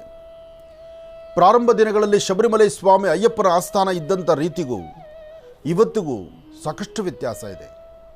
ಶಬರಿಮಲೆಯಲ್ಲಿ ಹಿಂದೆ ಎಲ್ಲಿಂದ ಎಲ್ಲಿ ನೋಡೋ ಸಹಿತ ದಟ್ಟವಾದಂಥ ಅರಣ್ಯ ಇತ್ತು. ಅಂದರೆ ಸ್ವಾಮಿ ಸನ್ನಿಧಾನದ ಸುತ್ತಮುತ್ತ ದಟ್ಟವಾದಂತಹ ಅರಣ್ಯ. ಅರಣ್ಯದಿಂದ ಬರ್ತಕ್ಕಂತಹ ಅರಣ್ಯದ ಅಲ್ಲಿರ್ತಕ್ಕಂತಹ ಪ್ರಾಣಿಗಳು ಸಾಕಷ್ಟು ಕಾಡಿನಿಂದ ಎಲ್ಲವೂ ಸಹಿತ ದೇವಾಲಯದ ಸುತ್ತಮುತ್ತ ಸುತ್ತರಿತಾ ಇದ್ದು. ಆದರೆ ಈಗ ಒಂದು ವಿಶೇಷವಾಗಿರ್ತಕ್ಕಂಥ ಚಿಕ್ಕದಾದಂಥ ಒಂದು ತಾಲೂಕು ಅಥವಾ ಒಂದು ಗ್ರಾಮನಕ್ಕಿಂತ ಅದು ತಾಲೂಕು ಆಗಿಬಿಟ್ಟಿದೆ. ಅಂದರೆ ಅಷ್ಟು ಅದ್ಭುತವಾದಂತಹ ಬಿಲ್ಡಿಂಗ್ಗಳು, ಎಲ್ಲವೂ RCC ಬಿಲ್ಡಿಂಗ್ಗಳು ಎದ್ದುಬಿಟ್ಟಿದೆ. ಆದರೆ ವರ್ಷದ 365 ದಿವಸವೂ ಜನಸಾಗರ ಇರುತ್ತಾ? ಅದು ಸಾಧ್ಯವಿಲ್ಲ. ಮಂಡಲ ಪೂಜೆ, ಜ್ಯೋತಿ ಅನುಷ್ಠಾನ, ಇನ್ನು ಪ್ರತಿ ತಿಂಗಳು ಮಾಸಪೂಜೆ ಅಂತ ಸಹಿತ ಈಗ ಅಲ್ಲಿ ನಡೀತಾ ಇದೆ. ಮಾಸಪೂಜೆಗೂ ಬರ್ತಕ್ಕಂತಹ ಭಕ್ತರಿದ್ದಾರೆ. ಆದರೆ ಮಾಸಪೂಜೆ ಎಂಬತಕ್ಕಂಥದ್ದು 1-2 ದಿನಗಳ ಮಾತ್ರ ಏನೋ ಇರುತ್ತೇನೋ. ಹಾಗಾಗಿ ವರ್ಷದ 365 ದಿವಸದಲ್ಲಿ, ಅಂದರೆ ಇರ್ತಕ್ಕಂಥ 12 ಮಾಸಗಳಂತೇನಿದೆ, ಪ್ರತಿ ಮಾಸವೂ ಒಂದಿಷ್ಟು ಕಾಲ ಮಾತ್ರ ಅಯ್ಯಪ್ಪನ ದರ್ಶನ ಇದೆ. ಆದರೆ ಅಂತಹ ಅಯ್ಯಪ್ಪ ಸ್ವಾಮಿಯ ಮೂಲ ಸಾನ್ನಿಧ್ಯ, ಆ ಸಾನ್ನಿಧ್ಯವನ್ನು ದರ್ಶನ ಮಾಡಬೇಕು ಎಂಬತಕ್ಕಂಥ ಮಹದಾಸೆ ಎಲ್ಲರಲ್ಲೂ ಕಿಚ್ಚೆದ್ದೇಳುತ್ತೆ. ಯಾಕೆಂದರೆ ಹರಿಹರ ಪುತ್ರ ಅಯ್ಯಪ್ಪ ಸ್ವಾಮಿಯಲ್ಲಿ ಒಂದು ವಿಶೇಷತೆ ಇದೆ. ಅಯ್ಯಪ್ಪ ಸ್ವಾಮಿಯಲ್ಲಿರ್ತಕ್ಕಂತಹ ಗುಣ, ಅಯ್ಯಪ್ಪ ಸ್ವಾಮಿಯ ಭಕ್ತರಲ್ಲಿರ್ತಕ್ಕಂಥ ಗುಣ ಜಾತಿ ಮತ ಭೇದವಿಲ್ಲದಿರತಕ್ಕಂಥದ್ದು. ಒಬ್ಬ ಶತ್ರುವಿನ ಮನೆಯಲ್ಲಿ ಪೂಜಾ ಅನುಷ್ಠಾನ ನಡೀತಿದೆ ಅಂದರೆ ಆ ಶತ್ರುವಿನ ಮನೆಯಲ್ಲೂ ಸಹಿತ ಮಿತ್ರರಾಗಿ ಎಲ್ಲರೂ ಸೇರಿ ಅಯ್ಯಪ್ಪನ ಪೂಜೆಗೆ ಭಾಗವಹಿಸಬೇಕು ಎಂಬತಕ್ಕಂಥ ಚಿಂತನೆ ಇರತಕ್ಕಂಥದ್ದು. ಮೇಲು ಕೀಳು ಎಂಬತಕ್ಕಂಥದ್ದಿಲ್ದಿರ ಎಲ್ಲಿ ಅನ್ನಪ್ರಸಾದ ಹಾಕಿದ್ರೆ ಅಲ್ಲೇ ಕೂತು ಊಟ ಮಾಡುವಂತಹದ್ದು. ಯಾಕೆಂದರೆ ಆ ಅಯ್ಯಪ್ಪನ ಅನುಷ್ಠಾನ ಅಷ್ಟು ವಿಶೇಷವಾಗಿರ್ತಕ್ಕಂಥದ್ದು. ಶಬರಿಮಲೆ ಸ್ವಾಮಿ ಅಯ್ಯಪ್ಪನ ದರ್ಶನ ಇದೆಯಲ್ಲ, ಅದು ಸಾಮಾನ್ಯವಾದ್ದಲ್ಲ. ಹರಿಹರ ಪುತ್ರ ಅಯ್ಯಪ್ಪ ಸ್ವಾಮಿಯ ಆರಾಧನೆಯನ್ನು ಮಾಡಬೇಕಾದ್ರೆ ಆ ಪೂಜಾನುಷ್ಠಾನದಲ್ಲಿ ಪಾಲ್ಗೊಳ್ಳತಕ್ಕಂಥ ರೀತಿ, ತಮ್ಮನ್ನು ತಾವು ಸಂಪೂರ್ಣವಾಗಿ ಮರೆತು ಅಯ್ಯಪ್ಪನಲ್ಲಿ ಎಲ್ಲರೂ ಸಹಿತ ಒಂದಾಗ್ತಾರೆ.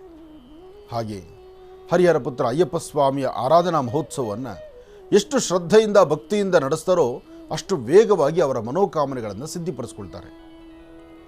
ಎಷ್ಟೋ ಜನ ಕೆಲವಷ್ಟು ದುಶ್ಚಟಗಳಿಗೆ ದಾಸರಾಗಿ ತಮ್ಮ ಜೀವನವನ್ನೇ ಒಂದು ತರಹ ಅಯೋಮಯವಾಗಿಟ್ಕೊಂಡಿರ್ತಾರೆ. ಅಂಥವರು ಸಹಿತ ಒಂದು ಸಂಕಲ್ಪ ಮಾಡ್ತಾರೆ, ಹರಿಹರ ಪುತ್ರ ಅಯ್ಯಪ್ಪ ಸ್ವಾಮಿಯ ದರ್ಶನ ಭಾಗ್ಯದಿಂದ ಅಥವಾ ಶಬರಿಮಲೆ ಸ್ವಾಮಿ ಅಯ್ಯಪ್ಪನ ಮಾಲೆಯನ್ನು ಧರಿಸಿ ಆ ವೃತಾನುಷ್ಠಾನವನ್ನು ಕ್ರಮಬದ್ಧವಾಗಿ ನಾವು ಮಾಡೋದ್ರಿಂದ ನಮ್ಮ ಜೀವನ, ನಮ್ಮ ಬದುಕು, ನಮ್ಮ ಕುಟುಂಬ, ಈ ಇರ್ತಕ್ಕಂಥ ಒಂದು ಪರಿಸರದಲ್ಲಿ ನಾವು ಸಹಿತ ಒಂದು ಬದುಕನ್ನು ಕಾಣಬಹುದು ಎಂಬತಕ್ಕಂಥ ಚಿಂತನೆಯಿಂದ ಕೆಲವು ದುಶ್ಚಟಗಳ ವ್ಯಸನವನ್ನು ಬಿಟ್ಟು ಹರಿಹರ ಪುತ್ರ ಅಯ್ಯಪ್ಪ ಸ್ವಾಮಿಗೆ ದಾಸರಾಗ್ತಾರೆ. ಅದರಲ್ಲೂ ಒಂದಷ್ಟು ಜನದ ಕುಟುಂಬದಲ್ಲಿ ಅಯ್ಯಪ್ಪನ ಮಾಲಾಧಾರಿಗಳಾಗಿ ಆ ಕುಟುಂಬದಲ್ಲಿರ್ತಕ್ಕಂಥ ಸಮಸ್ಯೆಗಳನ್ನು, ಕಷ್ಟಗಳನ್ನು ತುಪ್ಪದ ಕಾಯಲ್ಲಿ ತುಂಬಿ ಹರಿಹರ ಪುತ್ರ ಅಯ್ಯಪ್ಪ ಸ್ವಾಮಿಗೆ ಅಭಿಷೇಕವನ್ನು ಮಾಡಿಸಿ ಸಮಸ್ಯೆಗಳಿಂದ ಮುಕ್ತರಾಗುವಂತಹ ಕುಟುಂಬಗಳು ಸಾಕಷ್ಟು ಇದೆ. ಹಾಗೆ ಸ್ವಾಮಿಗೆ ನಡೀತಕ್ಕಂಥ ಈ ಮಾಲಾಧಾರಿಗಳು ಯಾರು ಮಾಲೆಯನ್ನು ಧರಿಸಿರ್ತಾರೋ ಅವರವರ ಶಕ್ತ್ಯಾನುಸಾರ ಅವರವರ ವಾಸ್ತುಗುರುಗಳಲ್ಲಾಗಲಿ ಅಥವಾ ಗ್ರಾಮದಲ್ಲಾಗಲಿ ಅಥವಾ ತಾಲೂಕಲ್ಲಾಗಲಿ ಅಥವಾ ಒಂದು ಪ್ರಧಾನವಾಗಿರ್ತಕ್ಕಂಥ ಒಂದು ಸಾನ್ನಿಧ್ಯದಲ್ಲಿ ಅಯ್ಯಪ್ಪ ಸ್ವಾಮಿಯ ಮಕರ ವಿಳಕ್ಕಂತಲೋ ಅಥವಾ ಮಂಡಲ ಪೂಜೆ ಅಂತಲೋ ಅಥವಾ 18 ಮೆಟ್ಲುಗಳ ಪೂಜೆ ಅಂತಲೋ ಅಥವಾ ಪಡಿಪೂಜೆ ಅಂತಲೋ ಹೀಗೆ ಒಂದಲ್ಲ ಒಂದು ತರಹ ಒಂದೊಂದು ಹೆಸರುಗಳಿಂದ ಅಯ್ಯಪ್ಪನ ಪೂಜೆ ಭಜನೆಯನ್ನು ಮಾಡಿ ಎಲ್ಲರೂ ಸಹಿತ ಆ ಭಕ್ತಿ ಪರಾಕಾಷ್ಠೆಯಲ್ಲಿ ಮಿಂದು ತೇಲುತ್ತಾರೆ. ಅಯ್ಯಪ್ಪನಿಗೆ ವಿಶೇಷವಾಗಿರ್ತಕ್ಕಂಥದ್ದು ಮಂತ್ರ ತಂತ್ರವಲ್ಲ, ಅಯ್ಯಪ್ಪನಿಗೆ ಭಕ್ತಿಯೇ ಪ್ರಧಾನ. ಎಲ್ಲರೂ ಸಹಿತ ಸಾಮೂಹಿಕವಾಗಿ ಕೂತು ಹರಿಹರ ಪುತ್ರ ಅಯ್ಯಪ್ಪ ಸ್ವಾಮಿಯನ್ನು ಆರಾಧನೆ ಮಾಡಿ ಸ್ವಾಮಿಯೇ ಶರಣಮಯ್ಯಪ್ಪ, ಸ್ವಾಮಿಯೇ ಶರಣಮಯ್ಯಪ್ಪ, ಸ್ವಾಮಿಯೇ ಶರಣಮಯ್ಯಪ್ಪ, ತನ್ನನ್ನು ತಾನು ಮರೆತು ದೇಹವನ್ನು ದಂಡಿಸಿ ಆ ವೃತಾನುಷ್ಠಾನವನ್ನು ಮಾಡಿ ತಣ್ಣೀರ ಸ್ನಾನ, ಮಡಿ ಆಚರಣೆ, ಆಹಾರದಲ್ಲಿ ಒಂದಷ್ಟು ನಿಯಮದ ಪದ್ಧತಿಗಳು ಇದೆಲ್ಲವನ್ನು ಮಾಡಿ ಸ್ವಾಮಿಯೇ ಶರಣಮಯ್ಯಪ್ಪ ಅಂದರೆ ಆ ಹರಿಹರ ಪುತ್ರ ಅಯ್ಯಪ್ಪ ಸ್ವಾಮಿಯ ಸಂಪೂರ್ಣ ಅನುಗ್ರಹವನ್ನು ತಾವು ಸಿದ್ಧಿಪಡಿಸ್ಕೊಂಡಂಗಾಗತ್ತೆ. ಮತ್ತೊಮ್ಮೆ ಹರಿಹರ ಪುತ್ರ ಅಯ್ಯಪ್ಪ ಸ್ವಾಮಿಯ ಸಂಪೂರ್ಣ ಅನುಗ್ರಹದಿಂದ ತಮ್ಮೆಲ್ಲರ ಮನೋಕಾಮನೆ ಸಿದ್ಧಿಯಾಗಲಿ, ಎಲ್ಲರಿಗೂ ಹರಿಹರ ಪುತ್ರ ಅಯ್ಯಪ್ಪ ಸ್ವಾಮಿಯನ್ನು ನೋಡುವಂಥ ಸೌಭಾಗ್ಯ ಸಿಗಲಿ, ಅಯ್ಯಪ್ಪ ಸ್ವಾಮಿ ಅನುಗ್ರಹ ನಾಡಿನ ದೇಶದ ಸಮಸ್ತರ ಮೇಲಿರಲಿ ಅಂತ ಮತ್ತೊಮ್ಮೆ ನಾನು ಸ್ವಾಮಿನ ಪ್ರಾರ್ಥನೆ ಮಾಡ್ತಾ, ಇನ್ನಷ್ಟು ವಿಚಾರ ಇದೆ. ಹಾಗೆ ನಿನ್ನೆಯ ಕಡೆಯ ಭಾಗದಲ್ಲಿ ಮಾಡಿರುವಂಥ ತಂತ್ರಸಾರ ಹೇಗೆ ಎಂಬತಕ್ಕಂಥದ್ದನ್ನು ನಾನು ಸಮಯ ಮೀರಿದ್ರೂ ಅದರ ಬಗ್ಗೆ ನಾನು ಮಾತಾಡಿದ್ದೇನೆ. ಆ ಮಾತಾಡಿರ್ತಕ್ಕಂತಹ ತುಣುಕುಗಳನ್ನು ನಾನು ಮುಂದಿನ ಭಾಗದಲ್ಲಿ ನೋಡೋಣ. ಒಳ್ಳೆಯದಾಗಲಿ. ಇನ್ನು ಬಹಳ ವಿಶೇಷವಾಗಿ ಗುರುಗಳೇ, ಇಷ್ಟು ಹೊತ್ತಿನವರೆಗೂ ಕೂಡ ಅಂದರೆ ಈ ಒಂದು ಕಾರ್ತಿಕ್ ಮಾಸ ಮುಗಿಯೋವರೆಗೂ ಕೂಡ ಆ ಒಂದು ಪ್ರಾರಂಭದ ಹಂತದಲ್ಲಿ ಬರ್ತಾ ಇರತಕ್ಕಂಥ ಒಂದು ವಿಟಿ ಇವತ್ತು ನನಗೆ ಕಾರ್ಯಕ್ರಮದಲ್ಲಿ ಲೀಡು ನನಗೆ ಒಂದು ಸೆಕೆಂಡ್ ಕನ್ಫ್ಯೂಸ್ ಆಗೋಯ್ತು. ಇದೇನಿದು ಶಿವ ಬರಬೇಕಾಗಿತ್ತಲ್ವ, ಇದು ಮೊದಲಿನಾಗೆ ಬಂದ್ಬಿಡ್ತಲ್ವ ಅಂತ ಹೇಳಿ. ಅಂದರೆ ಅಷ್ಟು ಜನಮೆಚ್ಚುಗೆಯನ್ನು ಪಡೆದಿತ್ತು ಲೀಡು. ಆ ಒಂದು ಶಿವನ ಹೌದು ಗುರುಗಳೇ, ಆ ವಾಯ್ಸು, ಆ ಸ್ವರ ಇದೆಯಲ್ಲ, ಹೌದು ಗುರುಗಳೇ, ಎಂಥವ್ರನ್ನು ಅಡುಗೆ ಮನೆಯಲ್ಲಿರ್ತಕ್ಕಂಥ ತಾಯಿ ಅಂದರೆ ಒಂದು ಸೆಕೆಂಡ್ ಇಲ್ಲಿ ಆಚೆ ಕರ್ಕೊಂಡು. ಹೌದು ಗುರುಗಳೇ. ಹಾಗೆ ಇವತ್ತು ಯಥಾ ಪ್ರಕಾರ ಅದು ಹಾಗೆ ಅದು ಕಾಲ ನಡೀತಾ ಇರ್ತಕ್ಕಂಥದ್ದು, ದಿನ ಉರುಳದಂಗೆಲ್ಲನೂ ಒಂದೊಂದು ಚೇಂಜ್ ಆಗ್ತಾ ಹೋಗಬೇಕು. ಆದರೆ ಒಂದು ವಿಶೇಷ, ನಿನ್ನೆ ನಾನು ತಿಳಿಸಿರ್ತಕ್ಕಂಥ ತಂತ್ರಸಾರದ ಕಡೆ ಭಾಗದಲ್ಲಿ ಅದೇನು ಮಾಡಬೇಕು ಎಂಬತಕ್ಕಂಥದ್ದು ನಿಲ್ಲುವಷ್ಟರೊಳಗೆ, ಮಾತಾಡುವಷ್ಟರೊಳಗೆ ಸಮಯ ಮುಂದೆ ಹೊರಟೋಯ್ತು. ಸಮಯ ಯಾರ್ದು ಅಲ್ವಲ್ಲ, ನಿಲ್ಲೋದಿಲ್ಲ, ಹೊರಟೋಗುತ್ತೆ. ಆದರೆ ಸಮಯ ಹೋಗುತ್ತೆ ನಿಜ. ಆದರೆ ಏನೇ ಆದರೂ ನಾವೊಂದು ವಿಚಾರವನ್ನು ಅರ್ಥ ಮಾಡ್ಕೋಬೇಕು. ನಿನ್ನೆ ನಾನು ತಿಳಿಸಿರ್ತಕ್ಕಂಥದ್ದು ನೆನ್ನೆಗಷ್ಟೇ ಸೀಮಿತ ಅಲ್ಲ. ಆ ಒಂದು ತಂತ್ರಸಾರ ತಾವು ಯಾವಾಗಲೂ ಮಾಡ್ಬೋದು. ಅದರಲ್ಲಿ ಪೌರ್ಣಮಿ ಅಮಾವಾಸ್ಯೆ ಬಂದರೆ ಅದು ಮತ್ತಷ್ಟು ವಿಶೇಷವಾಗಿರುತ್ತೆ. ಹಾಗಾಗಿ ಈ ಭಾನುವಾರ ಮತ್ತೊಮ್ಮೆ ಅದನ್ನು ನಾವು ಪ್ರಸಾರ ಮಾಡ್ತಾ ಇದ್ದೀವಿ. ಯಾಕೆಂದರೆ ಆ ತಂತ್ರಸಾರದಲ್ಲಿ ಅಂತಹದ್ದೊಂದು ಶಕ್ತಿ ಇದೆ. ಅನುಷ್ಠಾನ ಆದಮೇಲೆ ಅದನ್ನು ಏನು ಮಾಡಬೇಕು ಎಂಬತಕ್ಕಂಥದ್ದಿತ್ತು. ಅದರಲ್ಲೂ ಮುಖ್ಯವಾಗಿ ಆ ದಾರವನ್ನು ಏನು ಮಾಡಬೇಕು ಎಂಬತಕ್ಕಂಥದ್ದಿತ್ತಲ್ಲ, ಇದೆಲ್ಲವನ್ನು ಸಹಿತ ಸವಿಸ್ತಾರವಾಗಿ ವಿಚಾರಗಳನ್ನು ಉಣಬಡಿಸಿರುವಂತಹ ರೀತಿ ನಿನ್ನೆ ನಾನು ತಿಳಿಸ್ಕೊಟ್ಟಿದ್ದೀನಿ. ಅದು ZEE5 ಸಹಿತ ನಿನ್ನೆ ಸರಿಸುಮಾರು 12 ಗಂಟೆ ನಂತರ ZEE5 ಬಂದಿದೆ. ಅದನ್ನು ಮತ್ತೊಮ್ಮೆ ಸಂಪೂರ್ಣವಾಗಿ ಇದೇ ಬರ್ತಕ್ಕಂತಹ ಭಾನುವಾರ ಶ್ರೀನಿವಾಸ್ ಶರ್ಮಾ ನಡೆಸ್ಕೊಡ್ತಕ್ಕಂತಹ ಮಹರ್ಷಿವಾಣಿ ಕಾರ್ಯಕ್ರಮದಲ್ಲಿ ಇದೇ ಭಾನುವಾರ ಮತ್ತೊಮ್ಮೆ ಅದನ್ನು ಮರುಪ್ರಸಾರ ಮಾಡುವಂತಹ ಒಂದು ಪ್ರಕ್ರಿಯೆಯಲ್ಲೂ ನಾವಿದ್ದೇವೆ. ಹಾಗಾಗಿ ಈ ಒಂದು ತಂತ್ರಸಾರ ಯಾವಾಗೇ ಸಮಸ್ಯೆ ಬಂದರೂ ಸಮಸ್ಯೆ ಬಂದ ಮಾರನೇ ದಿವಸ ಈ ಕೆಲಸ ಮಾಡಿ. ನೆನ್ನೆ ಯಾಕೋ ಬಹಳ ಸುಸ್ತಾಗಿದ್ವಿ, ಭಾಳ ತೊಂದರೆ ಅನುಭವಿಸ್ತಾ ಇದ್ದೀವಿ ಅಂದರೆ ಅದು ಮಾರನೇ ದಿವಸ ಇದನ್ನು ಮಾಡಿದ್ರೆ ಖಂಡಿತ ಹೇಳ್ತೀನಿ ಆ ಸಮಸ್ಯೆಯಿಂದ ಬೇಗ ಮುಕ್ತರಾಗ್ತೀರಿ. ಯಾವತ್ತೂ ಅಷ್ಟೇ ನಮಗೆ ಪ್ರಾರಂಭಿಕ ಹಂತದಲ್ಲಿ ನಾವು ಸರಿಪಡಿಸ್ಕೊಂಬಿಟ್ರೆ ಯಾವ ತೊಂದರೆನೂ ಆಗಲ್ಲ. ಇನ್ನು ಇದರಲ್ಲಿ ನಿನ್ನೆ ವಿಸರ್ಜನಾ ಕ್ರಮ ಹೇಗೆ? ಆ ವಿಸರ್ಜನಾ ಕ್ರಮ ಮಧ್ಯದಲ್ಲಿದ್ದಂತಹ ಅಶ್ವತ್ಥದ ಎಲೆ, ಅದರ ಮೇಲ್ಭಾಗದಲ್ಲಿದ್ದಂಥ ಮೆಣಸು ಹೆಗಲ ಮೇಲೆ ಇಟ್ಕೊಂಡು ಸ್ನಾನ ಮಾಡ್ತಕ್ಕಂಥದ್ದು ಅಥವಾ ಒಂದು ಉದಾಹರಣೆ ನೀರು ಹಾಕ್ಕೊಳ್ತಕ್ಕಂಥದ್ದು ಅದರ ಕ್ರಮವೂ ಇತ್ತು. ಮತ್ತು ಆ ದಾರವನ್ನು ಸಂಪೂರ್ಣವಾಗಿ ಅದನ್ನು ಜೋಪಾನವಾಗಿ ಮುಚ್ಚಿಟ್ಟು ಅದರಿಂದ ದೃಷ್ಟಿ ತೆಗೆದು ಅದನ್ನು ತಲೆಗಿಡುವಂಥದ್ದು ಒಂದು ಕ್ರಮ. ಹಾಗೆ ಇದೆಲ್ಲವನ್ನು ಸಹಿತ ಏನು ಮಾಡಬೇಕು ಎಂಬತಕ್ಕಂಥದ್ದನ್ನು ಸವಿಸ್ತಾರವಾಗಿ ನಿಮಗೆ ಇದೇ ಭಾನುವಾರದ ಸಂಚಿಕೆಯಲ್ಲಿ ಹಾಗೂ ಇದರ ಸಂಪೂರ್ಣ ವ್ಯವಸ್ಥೆ ZEE5 ಈಗಾಗಲೇ ಅದರ ಟೆಲಿಕಾಸ್ಟ್ ಆಗ್ತಿದೆ. ನಿನ್ನೆ ZEE5 ನೀವು ಓಪನ್ ಮಾಡಿ ನೋಡಿದ್ರೆ ನಿಮ್ಮ ಮೊಬೈಲ್ಗಳಲ್ಲಿ ನೋಡಿದ್ರೂ ಸಿಗುತ್ತೆ. ನೋಡಿ ಅದರಂತೆ ಮಾಡ್ಕೊಳ್ಳಿ. ಹೆಚ್ಚಿನ ಫಲಾಫಲಗಳನ್ನು ಖಂಡಿತ ಸಿದ್ಧಿಪಡಿಸ್ಕೊಳ್ತೀರಿ. ಹಾಗೆ ಶಬರಿಮಲೆ ಸ್ವಾಮಿ ಅಯ್ಯಪ್ಪನ ಬಗ್ಗೆ ಹೇಳ್ತಾ ಇದ್ದೆ. ಅಯ್ಯಪ್ಪ ಸ್ವಾಮಿಯ ವೃತಾನುಷ್ಠಾನವನ್ನು ಕ್ರಮಬದ್ಧವಾಗಿ ಮಾಡಿ, ಲೋಪ ಬರದಂತೆ ನೋಡ್ಕೊಳ್ಳಿ. ಮಾಲೆ ಹಾಕಿದ್ದೀವಿ ಅಂತ ಹೇಳಿ ಏನೋ ಒಂದು ತರಹ ಎಡ್ಡಾದಿಡ್ಡಿಯಾಗಿ ಮಾಡೋದು ಬೇಡ. ಹಾಗೆ ಮಾಲೆ ಹಾಕ್ಕೊಂಡು ಹಿಂದಲೇ ಶಬರಿಮಲೆಗೆ ಹೊರಟೋಗ್ತೀವಿ. ಕೆಲವರು ಹಾಗೇನೆ ನಾಳೆ ಬೆಳಿಗ್ಗೆ ಯಾತ್ರೆ ಇರುತ್ತೆ, ಇವತ್ತು ಮಾಲೆ ಹಾಕ್ಕೊಳ್ಳೋರಿದ್ದೀರಿ. ಕನಿಷ್ಠ ಪಕ್ಷ 11 ದಿವಸನಾದರೂ ಮಾಲೆಯನ್ನು ಧರಿಸಿ ಒಂದು ವೃತಾನುಷ್ಠಾನವನ್ನು ಮಾಡುವ ಒಂದು ಪ್ರಕ್ರಿಯೆಗೆ ಬನ್ನಿ. ಹಿಂದೆ 48 ದಿವಸ ಆದರೆ ಮಾತ್ರ ಗುರುಸ್ವಾಮಿಗಳು ಇರುಮುಡಿ ಕಟ್ತಾಯಿದ್ರು. ಹಿಂದೆ 48 ದಿವಸ ವ್ರತಾನುಷ್ಠಾನ ಮಾಡಿದ್ದೀವಿ ಅಂದರೆ ಇರುಮುಡಿ ಕಟ್ಟೋರು. ಅದಾದಮೇಲೆ ಒಂದು ಸ್ವಲ್ಪ ನಮಗೆ ಅರ್ಜೆಂಟ್ ಇದೆ ಅಂತ ಹೇಳಿ 11 ದಿವಸಕ್ಕೆ ಬಂದುಬಿಡ್ತು. ಆದರೆ 11 ದಿವಸ ಅಲ್ಲ, ಇವತ್ತು ಪರಿಸ್ಥಿತಿ ಹೇಗಿದೆ ಅಂದರೆ ಅಲ್ಲಿ ಮಾಲೆ ಹಾಕಿಸ್ಕೊಳ್ಳೋದು, ಅಲ್ಲೇ ಇರುಮುಡಿ ಕಟ್ಕೊಂಡು ಹೋಗ್ತಾ ಇರೋದು. ಇಂತಹ ಪ್ರಕೃತಿಗೆ ಬಂದುಬಿಟ್ಟಿದ್ದೀವಿ ನಾವು. ಮಾಲೆಯನ್ನು ಧರಿಸಿ ಒಂದಷ್ಟು ದಿವಸ ವ್ರತಾನುಷ್ಠಾನವನ್ನು ಮಾಡಿ ಶಬರಿಮಲೆ ಸ್ವಾಮಿ ಅಯ್ಯಪ್ಪನ ದರ್ಶನ ಮಾಡೋದು ಅದು ಬಹಳ ವಿಶೇಷವೇ ಸರಿ. ಹಾಗಾಗಿ ಏನೇ ಮಾಡಿದ್ರೂ ಅದಕ್ಕೆ ಅದರದೇ ಆದಂಥ ಒಂದು ಕ್ರಮ ಇದೆ. ಆ ಕ್ರಮವನ್ನು ಆಚರಣೆ ಮಾಡಿದ್ರೆ ಮಾತ್ರ ಫಲ. ಎಲ್ಲರೂ ಹೇಳ್ತಾರೆ ಅಯ್ಯಪ್ಪ ಸ್ವಾಮಿ ದರ್ಶನಕ್ಕೆ ಹೋಗಿ ಬಂದಮೇಲೆ, ಶಬರಿಮಲೆ ಸ್ವಾಮಿ ಅಯ್ಯಪ್ಪನ ಒಂದು 18 ಮೆಟ್ಲುಗಳು ಹತ್ತದ ಮೇಲೆ, ಅಲ್ಲಿರ್ತಕ್ಕಂತಹ ಮಾಳಿಗಾಪುರ ತಮ್ಮೆಯ ಆ ದರ್ಶನ ಮಾಡಿದ ಮೇಲೆ, ನಾಗರಕೋಯಿಲಲ್ಲಿ ಬಂದು ಆ ನಾಗದೇವರ ದರ್ಶನ ಮಾಡಿದ ಮೇಲೆ ಇಷ್ಟೆಲ್ಲ ನಮ್ಮ ಜೀವನದಲ್ಲಿ ಬದಲಾವಣೆ ಆಯಿತು, ಅನುಕೂಲ ಆಯಿತು ಅಂತ ಸಾಕಷ್ಟು ಜನಗಳ ಧ್ವನಿ ಇದೆ. ಆದರೆ ಒಂದಷ್ಟು ಜನ, ನಾನು ಶಬರಿಮಲೆಗೆ ಹೋದಪ್ಪ, ನಾನು 16 ವರ್ಷ 18 ವರ್ಷ ಹೋಗ್ತಾ ಇದ್ದೀನಿ ಬರ್ತಾ ಇದ್ದೀನಿ, ಆದರೆ ನಾನು ಏನೂ ಕಾಣಲಿಲ್ಲ, ಏನೂ ಆಗಲಿಲ್ಲ ಅನ್ನೋ ಮಾತು ಹೇಳ್ತಾರೆ. ಅಂದರೆ ನೀವು ಯೋಚನೆ ಮಾಡಬೇಕು, ನೀವು ಯಾವ ಕ್ರಮವನ್ನು ಅನುಸರಿಸಿ ಅಲ್ಲಿ ಹೋಗ್ತಿದ್ದೀರಿ ಅಂತ. ಯಾಕೆಂದರೆ ಶ್ರದ್ಧಾಭಕ್ತಿಯಿಂದ ಅಲ್ಲಿ ಒಬ್ಬಿಬ್ಬರಾದರೆ ಅವರವರ ಮನಸ್ಸಲ್ಲಿ ಇರ್ತಕ್ಕಂಥದ್ದು ಏನೋ ಹೇಳ್ಬೋದು. ಇಷ್ಟು ಲಕ್ಷಾಂತರ ಜನ ಅಲ್ಲಿ ಹೋಗಿ ಸ್ವಾಮಿನ ಕಂಡು ಅನುಕೂಲವಾಗದಿರ ಇದ್ದರೆ, ಅಥವಾ ಸ್ವಾಮಿಯ ದರ್ಶನದಿಂದ ಅವರಿಗೆ ಫಲ ಸಿಗದಿರ ಇದ್ದರೆ, ಹುಚ್ಚರ ಜನ 4 ಜನ 5 ಜನ ಅಥವಾ ಒಂದು 10,000 ಜನ, ಲಕ್ಷಾಂತರ ಜನ, ಅದರಲ್ಲೂ ಈ ವರ್ಷ ಎಲ್ಲ ಮಾಧ್ಯಮಗಳಲ್ಲೂ ಪ್ರಸಾರ ಆಗ್ತಿರೋದು ನೋಡ್ತಾ ಇದ್ದೀರಿ. ದರ್ಶನಕ್ಕೆ ಹೋಗಿರ್ತಕ್ಕಂಥ ಭಕ್ತರು 8 ಗಂಟೆ ಕಾಲ 9 ಗಂಟೆ ಕಾಲ ಸರ್ದಿ ಸಾಲು ನಿಂತ್ಕೊಳ್ಳೋದು ಅಂತ. ಸರ್ದಿ ಸಾಲು ನಿಲ್ಲೋದಂದ್ರೆ ಏನು, ಒಬ್ಬಿಬ್ಬರು ನಿಂತ್ಕೊಳ್ಳೋದ? ಒಂದು ಲೈನಲ್ಲಿ ಕಡಿಮೆ ಅಂದರೆ 20 ಜನ ಇರ್ತಾರೆ, ಅಂದರೆ 20 ಜನ ಅಡ್ಡ ಆಗಲಿ ನಿಂತಿರ್ತಾರೆ. ಅಂತಹದ್ದು ಸುಮಾರು 8 ಕಿಲೋಮೀಟ್ರ್ 10 ಕಿಲೋಮೀಟ್ರ್ ಲೈನಲ್ಲಿದೆ ಅಂದರೆ, 8 ಅವರು 12 ಅವರಾದರೂ ಸಹಿತ ಲೈನ್ ಕದಲ್ತಾ ಇಲ್ಲ ಅಂದರೆ ದರ್ಶನ ಮಾಡೋದು ಇನ್ನೂ ಹೇಗಿರುತ್ತೆ? ಅದು ದೇವರ ದರ್ಶನಕ್ಕೆ ಬರಬೇಕಾದ್ರೆ 3-4 ಲೈನ್ ಬಿಡ್ತಾರಲ್ಲಿ. 4 ಲೈನ್ ಬಿಡಬೇಕಾದ್ರೂ ಆ ಮೇಲ್ಭಾಗ ದೇವಸ್ಥಾನದ ಪ್ರಾಕಾರ ಮಂಟಪ ಆ ಮೇಲ್ಭಾಗದ ಬ್ರಿಡ್ಜಲ್ಲೇ ಬರಬೇಕು. ಆ ಬ್ರಿಡ್ಜಲ್ಲಿ ಬಂದು ನಂತರ ತಲೆಗಿಳಿದು ಸ್ವಾಮಿನ ದರ್ಶನ ಮಾಡಬೇಕು. ಆ ಕಣ್ಣು ಮುಚ್ಚಿ ಕಣ್ಣು ತೆಗೆಯೋದ್ರಲ್ಲಿ ಎಳೆದು ಹೊರಟೋಗಿ ಮುಂದೆ ಎಳೆದು ಹಾಕ್ಬಿಟ್ಟಿರ್ತಾರೆ.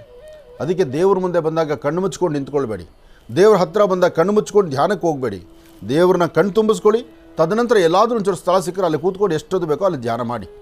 ದೇವ್ರನ್ನ ಮಾತ್ರ ಕಣ್ಣು ತುಂಬ ದರ್ಶನ ಮಾಡಿ. ಯಾಕೆಂದರೆ ಆ ಪುಟ್ಟದಾದಂತಹ ಮೂರ್ತಿ ಹರಿಹರ ಪುತ್ರ ಅಯ್ಯಪ್ಪ ಸ್ವಾಮಿಯ ವಿಗ್ರಹ ಒಂದಿಷ್ಟು ಎತ್ತರ ಇರುತ್ತಷ್ಟೇ, ಇಷ್ಟೇ ಚಿಕ್ಕ ವಿಗ್ರಹ. ಈ ವಿಗ್ರಹಕ್ಕೆ ಸ್ವಾಮಿಗೆ ಅಭಿಷೇಕ ನಡೀತಾ ಇರುತ್ತೆ. ನೀವು ತೊಗೊಂಡೋದಂತಹ ತುಪ್ಪವನ್ನು ಸ್ವಾಮಿಗೆ ತುಪ್ಪದ ಅಭಿಷೇಕ ನಡೀತಾ ಇರುತ್ತೆ. ಆ ತುಪ್ಪದ ಅಭಿಷೇಕ, ಭಸ್ಮದ ಅಭಿಷೇಕ, ಅಲಂಕಾರದಲ್ಲಂತೂ ಅಯ್ಯಪ್ಪನ ನೋಡೋದು ಬಹಳ ಕಷ್ಟ. ಅಯ್ಯಪ್ಪನಿಗೆ ಅಲಂಕಾರ ಆಗಿರ್ತಕ್ಕಂಥದ್ದನ್ನು ನಾನು 18-16 ವರ್ಷ ನಾನು ನೋಡಿದ್ರು, 16 ವರ್ಷದಲ್ಲಿ ನಾನು 1-2 ವರ್ಷ ಮಾತ್ರ, ಅದು ಜ್ಯೋತಿ ಆದಮೇಲೂ ಸಹಿತ ಆ ಜನಗಳಲ್ಲಿ ಅಲ್ಲೇ ಸಿಕ್ಕಾಕೊಂಡಿದ್ದರಿಂದ ಜ್ಯೋತಿ ಆದಮೇಲೆ ಮೇಲ್ಗಡೆ ಸನ್ನಿಧಾನದ ತಿಳಿದಿದ್ದಕ್ಕೆ ಒಂದು ದರ್ಶನ 2 ಸತಿ ನಾನು ಮಾಡಿದ್ದೇನೆ. ಅದು ಬಿಟ್ಟರೆ ಇನ್ನು ಯಾವಾಗೂ ದರ್ಶನ ಸಿಗೋದು ಅಯ್ಯಪ್ಪನ ಅಭಿಷೇಕದಲ್ಲಿ ಮಾತ್ರನೇ. ಯಾಕೆಂದರೆ ಸರಿಸುಮಾರು ಸಂಧ್ಯಾಕಾಲದವರೆಗೂ ಸಂಜೆ ಪೂಜೆಗೆ ಅಲ್ಲಿ ತ್ರಿಕಾಲ ಅನುಷ್ಠಾನ, ತ್ರಿಕಾಲದಲ್ಲಿ ಸಂಧ್ಯಾಕಾಲದ ಅನುಷ್ಠಾನ ಆದ ನಂತರ ಸ್ವಾಮಿನ ಅಲಂಕಾರ ಮಾಡ್ತಾರೆ, ಚಿಕ್ಕದಾಗಿ ಪುಟ್ಟದಾಗಿ. ಅದು ಬೇಗ ಅಲಂಕಾರ ಮಾಡಿ ಇಮ್ಮಿಡಿಯೇಟ್ ತೆಗೆದು ತಿರುಗಿ ಅಭಿಷೇಕ ಶುರು ಮಾಡಿಬಿಡ್ತಾರೆ.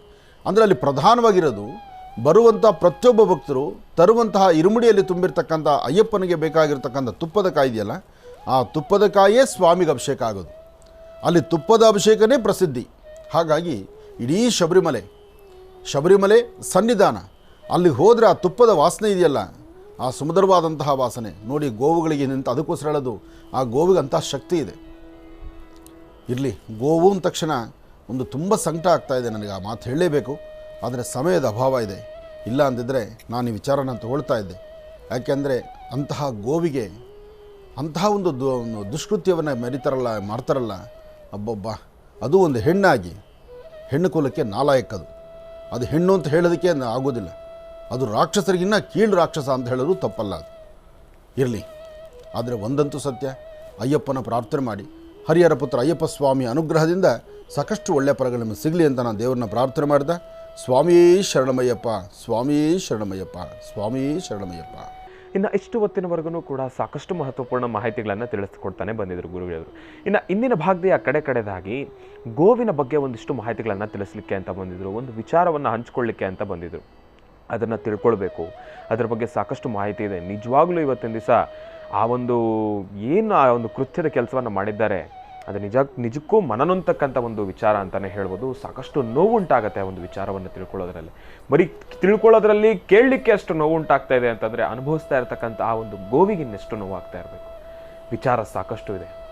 ಅದೆಲ್ಲವನ್ನು ಕೂಡ ತಿಳ್ಕೊಳ್ಳೋದ್ರ ಜೊತೆಗೆ ಇವತ್ತಿನ ದಿನದ ವಿಶೇಷತೆ, ಪಂಚಾಂಗ ಶ್ರವಣ ಇದೆಲ್ಲವನ್ನು ಕೂಡ ತಿಳ್ಕೊಳ್ಬೇಕಲ್ವಾ. ಹಾಗಾಗಿ ಈಗ ಪ್ರಾರಂಭ ಮಾಡೋಣ ದಿನ ವಿಶೇಷ.